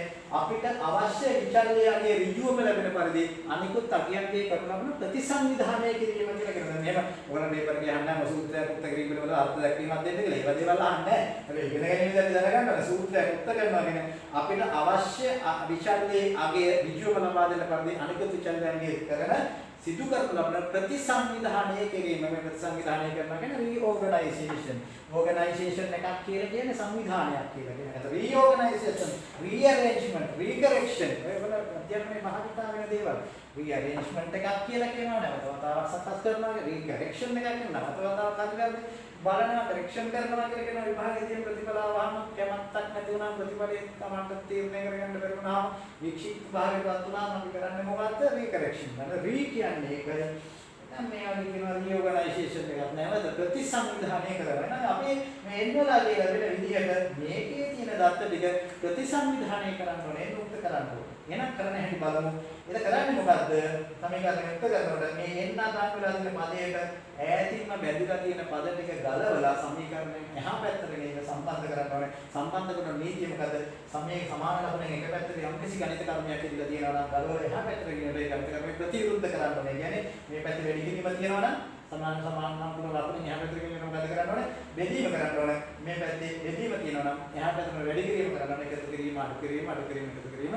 විශේෂයෙන් කියන්න ඕනේ. එහෙනම් අපිට ලේසියෙන් පුළුවන් මේ 1000 ගලවලා එහා පැත්තට ගෙනියන්න 100න් 110 ඒවා n කියන එක සමානයි මේ පැත්තේ 1000 මම අර කියන විදිහට රීઓර්ගනයිසේෂන් එකක් එහෙනම් 1331 ඒක බෙදන්න ඕනේ කීයද 1000 ඔන්න 1000 යා පැත්තට ගියා දැන් ඉතින් ඉමින් හදාගෙන යන්න ඕනේ දැන් ඉතින් මේක සුදු කරන්න බලන්න මම දැන් තියෙනවා මේක දර්ශක දැන් මේ ඇවිල්ලා තියෙන මොකද අපිට කියනවා ගණිතයේ මේ තියෙන්නේ දර්ශක සමීකරණයක් කියලා කියන්නේ දර්ශක සමීකරණය මේක 100න් 110 වෙනි බලය මේ පැත්තේ 10න් 1331 ඉතින් බල සමාන කරන්න ඕනේ පාද සමාන කරලා බල සමාන කරනවා කියන කෝරොත් නම් ඔය කරන්න පුළුවන්. ඉතින් එහෙම කරන්න කියලා මේ පැත්තේ පාදේ වෙලා තියෙන 100න් 110. මේ පැත්තේ කොහොමද මේ 1300ක බෙදීම 1000 කියන එක 100න් 110 පද කරන්න ප්‍රශ්නයක් නෙමෙයි මොකද තමයි දැන් ප්‍රශ්නේ. අපිට මේක සුළු කරන්න බලන්න ඉන්නකොට අපිට පේනවා මේක ගාන එහා පැත්තට ගියා සුළු කරන්න. මොකද මේ බිඳුවට මේ බිඳුව කපන්න පුළුවන්. හොඳයි මම දැන් මේ දෙන්න ගන්නම්. මෙහෙම කරලා දැන් එන්න 11 කදී ඉන්න 10 කියන එකේ n වෙනි බලය සමානයි මේ පැත්තේ ගෙනවා 1331 යට 1000යි. දැන් බලනවා අර 100න් 110 බැරි පාඩ 10න් 11 n වෙනි බලය කියන එකට උග ගන්න පුළුවන්. දැන් එනවා 10න් 11 n වෙනි බලය තියෙනවා නම් මේ පැත්තත් බැරිද 10 දැන් නම් පේනවා මේ පැත්ත 10 බලයක් කරොත් මේක යට 10 තුන්වෙනි බලයක් කරන්න පුළුවන්. මෙතන 11ක් තියෙන නිසා අපි බලනවා බලන්න 11 තුන්වෙනි බලය කරන්න පුළුවන් කියලා කරලා බලන්න 11 තුන්වෙනි බලය මොනවම ලියන්න පුළුවන්. තරහන දාන්න ඕනේ නෑ තාම මොකද ලියන්න පුළුවන්. දැන් එනම් මොකද කරන්නේ ඊට පස්සේ දැන් කියනවා 10න් 11 n වෙනි බලය කියන එක සමානයි 10න් 11 මේ පැත්තේ 3 වෙනි වර්ගය. දැන් බලන්න බොහොම ලස්සනට පාද සමානයි. එහෙනම් දර්ශක සමාන වෙලා තියෙනවා. එහෙනම් n සමානයි 3යි. එහෙනම් අයමුදල ගත වෙච්ච කාලය අවුරුදු 3යි කියලා කියනවා. එහෙනම් අපිට ඔයගලන්ට පේන වැඩි දැන් අද මම කියන්න බලාපොරොත්තු වෙන ওই කාරණේ ඔන්න ඔය විදිහට. එහෙමනම් මේ වැල් පොලිය කියලා කියන එක තාම සරලව සුළු පොලිය වාගෙන ගණන් හදන්න පුළුවන් ක්‍රමයක් තමයි මම මේ කියලා දුන්නේ. දැන් මේ ක්‍රමේ තවදුරටත් මේ විදිහට හිතලා වැඩි දියුණු කරගෙන ගියාන් පස්සේ ඕගොල්ලන්ට ලේසි ගණන් අමාරු ගණන් කියලා එකක් නැහැ. ඕනම ගණනක් ලේසියෙන් හදන්න පුළුවන්.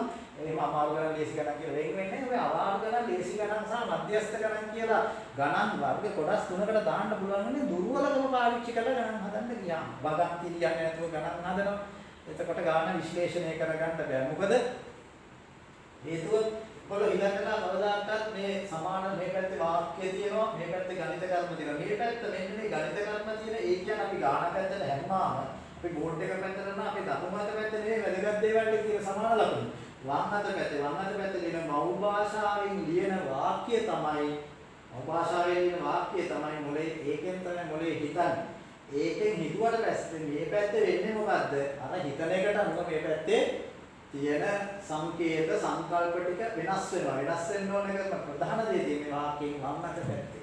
වම් අත පැත්තේ තමයි මොළය සජීවීව සංකලන දෙකාම සරල වලට පේන්නේ. ඇති මේ දර්ශක උනන මහා මුතු දෙයක් නෙවෙයි. සාමාන්‍ය විශ්ව නිර්දේශය ඇතුළේම තියෙන දේවල් භාවිතා කරලා අපි මේ අන්තිම කතාව හොයාගත්තා. එහෙමනම් අපි තවදුරටත් අපිට ගිහිල්ලා පුළුවන් වෙන මොනවද කරන්නේ මේ වගේ ගැටලු හදන්න අපි බලමු තවදුරටත් ඉස්සරහට මේ අපි මේ වගේ ගැටලු හදන්නේ කොහොමද කියලා. මේ ගැටලු ටික හදලා මේ කියන විදිහට පෙළ පොත තියෙනවා. ඒ කියන්නේ දෙවෙනි පොත. සාමාන්‍ය පෙළ පන්තියේ කොළවසක දීලා තියෙනවා පොඩි පොත් තුනක් දීලා තියෙනවා. තුනෙන් දෙවෙනි පොතේ පළවෙනි පාඩම පොලිය කියලා තියෙනවා. මේ පොලිය සුළු පොලිය හා වැල් පොලිය කියලා තියෙනවා. අන්නේ කෑලි දෙකේ තියෙන ගණන් මේගොල්ලන්ට හදන්න පුළුවන්. ඒ තවදුරටත් අපි ඉදිරියේදී ඒ වෙයි තියෙන දුෂ්කර ගණන් සහ එහෙමයි කිය දුෂ්කරයි කියලා ඔයගොල්ලෝ කියන ගණන් අපිට අරගෙන ලේසියෙන් හදන්න පුළුවන්. හොඳට මතක තියාගන්න යුතු කාරණයක් තියෙනවා. මොකද මතක තබා ගන්න යුතු කාරණේ කියන්නේ මේ වගන්ති ලියලා ගණන් හදන්න පුරුදු වුණාම කවදාකවත් ගණිතේ Tamanටම ඉගෙනගෙන යන්න පුළුවන් වෙනවා අමාරු වෙන්නේ නැහැ. මම පොඩි උදාහරණයක් කරනවා වගන්ති ලියන්න හදන්න. හැබැයි මේක 6 වසරේ වගේ ඉඳලා තමයි කරන්න ඕනේ. අපි හිතමු උදාහරණයක් විදිහට. පොඩි ගණනක් චූටි තැනින් පටන් ගන්න. අඹගෙඩි 5ක් රුපියල් 80ක්. එහෙමනම් අඹගෙඩි 10ක මිල හොයන්න කිව්වහම ඔයගොල්ලෝ කරන්නේ මොකද 82 කින් වැඩි කරනවා. පාත්තාය නම් මොකද්ද කියලා කියනවා. ඉතින් අපි කියනවා ගණන් ඉගෙන ගන්නවා නම් කවදාකවත් ඒක කරන්න එපා. ලියන්න අඹගෙඩි 5ක මිල සමානයි රුපියල් 80ක්. ඊපස්සේ එන නිසා අර තිත්තුන වැටෙනාගෙන හරි වැදගත්. දැන් මේ ඉබේ එන්න ඕනේ දේවල් ඔටෝමැටිකලි එන්න ඕනේ දේවල්. එම නිසා එක අඹගෙඩියක මිල. එක අඹගෙඩිය විතර දිනවා ඇතුලේ ගොඩක් ගණිත සංකල්ප මොලේ එක එක පරිපත හැදෙන ගොඩක් දේවල් දෙන්නේ පරිපත හැදෙන්නේ නැතුලා මෙයා ගැන හදන්න හිතන්න ගන්න මම මේ ගන්න නිසා තමයි මේ දේවල් මෙහෙම හැදුවේ. ඒකට එකාම්බ ගෙඩියක මැලිකම අර රුපියල් 85 මෙතන 16යි කියලා ගන්නවා. එකාම්බ ගෙඩියක් 16 නම් අප ගෙඩි 10ක මිල 16 වැඩි කිරීම 10 160යි කියලා ගන්න ඕනේ. ඉතින් මේ කට්ටිය කරන්නේ මොකද්ද? ඒකට වැය වෙන කාලේ අපරාධ කියලා කියනවා. මේ වාක්‍ය කියන්නේ කම්මැලි වැඩක් කියලා. මොකද වාක්‍ය කියන්නේ කම්මැලි. සිංහල භාෂාව මව් භාෂාව භාවිත කරන කම්මැලි. ඉතින් කම්මැලි නිසා මොකද වෙන්නේ? ඕක එහෙම මෙහෙම ගහනවා. ඊට පස්සේ මොකද වෙන්නේ? ඔය ගාන අනිත් පැත්තට කියනවා අඹගෙඩි 5 රුපියල් 80කට අඹගෙඩි 5ක් ගත හැකි 168කට ගත හැකි අඹගෙඩි ගන්න කිව්වම අර ගන්න හදාපුවායකින් භාගයක් මේ කරා. ඒ ඕම ගිහිල්ලා සංකීර්ණ ගණන් දෙන්න මොකද වෙන්නේ? ආයෙත් ලේසියෙන් අදාපු අය සමහරක් ගණන් ඒගොල්ලෝ බෙදා ගන්නවා ලේසි ගණන් මධ්‍යස්ථ ගණන් සහ එහෙම අයට ජීවිත කාලේ කවදාද දාසෙන කිසිදාක හැදින හැටි ගැටලු. ඉතින් එහෙම එකක් වෙන්නේ නැහැ. අර වගන්තිරිල පොදුනාට පස්සේ අපිට පුළුවන් වෙනවා වගන්ති නොලිය ගණන් හදන්න. සමහරක් අය කියනවා වගන්තිරිල ගණන් හදුවම විභාගෙ ලියන කාලය. මොකද විභාගෙදී අපි ඔය වගන්තිරිය ගණන් හදන්නේ නැහැ. දැන් වෛද්‍ය විද්‍යාලයට යන ශිෂ්‍යයෙක් වෛද්‍යවරයෙක් වෙන්න. ඉතින් එයා මృత ශරීර කපනවා. මృత ශරීර විච්ඡේදනය කර ඉතින් එයා හොයනවා කාරණා. ඉතින් ඒක කිව්වොත් එහෙනම් මృత ශරීර විච්ඡේදනය කරන්න දුන්නාම මොකද මම මැරිච්ච මිනිස්සුන්ට ගණන් කරන්නද මම යන්නේ මට වදරන්න ඕනේ නැහැ කිව්වොත් එහෙනම් ඉතින් මృత ශරීර කපලා ඒකේ හොයාගන්න දැනුමෙන් ඊට පස්සේ කන තියෙන ඒවා තමයි ඊට විච්ඡේදනය කරන්න සත්‍ය කර්ම කරන්නේ යන්නේ. ඉතින් මුල තියෙන ඉගෙන ගන්නකොට තියෙන සත්‍ය නෙවෙයි අපි ඒවා ප්‍රායෝගිකව හරියට විභාගෙ දිනනවා කියන්නේ ඉගෙන ගන්න කියන සත්‍ය නෙවෙයි. විභාග පහසෙන් යනවා ඉගෙන ගන්න එක හරියට ඒක සමහරක විභාගෙ දින මානසිකත්වයේ ඉස්සෙල්ලාම යනවා පටන් ගන්නවා. ඉතින් එතකොට අපිට කරන්න බෑ මේ ගණන් හදන්න පුළුවන් කාර්යයේ කාරණේ මෙන්න මෙහෙම. එහෙමනම් මම මේ කියලා දුන්නේ. ඒක නැවත වතාවක් බලලා හරි ඔය කියන කාරණේ හැටියට ගැටළු විසඳලා බලන්න ඉස්සරහට ගිහිල්ලා එතකොට ඔයගොල්ලන්ට තවදුරටත් මේ ගැටලු විසඳ ගන්න පුළුවන්. මේ අපි ඊළඟ දවසේ තව දුරටත් මේ පාඩම සහ මේවා හා ඉදිරියේ තියෙන පාඩම් වල තියෙන විශේෂ වැදගත් දේවල් මොනවද? ඒක කොහොමද කරන්නේ කියලා බලමු. කෙටියෙන් කියන්නේ ඔය හැම පාඩමක්ම ඒවා පාඩමකටම ප්‍රවේශ කරන්න දෙන ක්‍රමයක් තියෙනවා.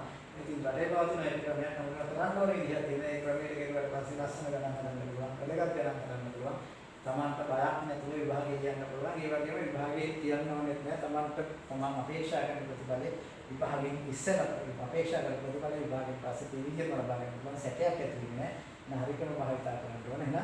එහෙනම් ඒකට ශක්තිය ධෛර්ය වාසනාව බලය ලැබෙන්න කියලා තවරණ ප්‍රාර්ථනා කරනවා. එහෙම කරලා අනාගතය සාර්ථක කරගන්න නැවතත් අද දවසේ නම් තවදුරටත් කර්ම සාකච්ඡා කරන්න කියලා පාඩම අපි අවසන් කරනවා. සියලු දෙනාට සර්ණයි කියලා ප්‍රාර්ථනා කරනවා.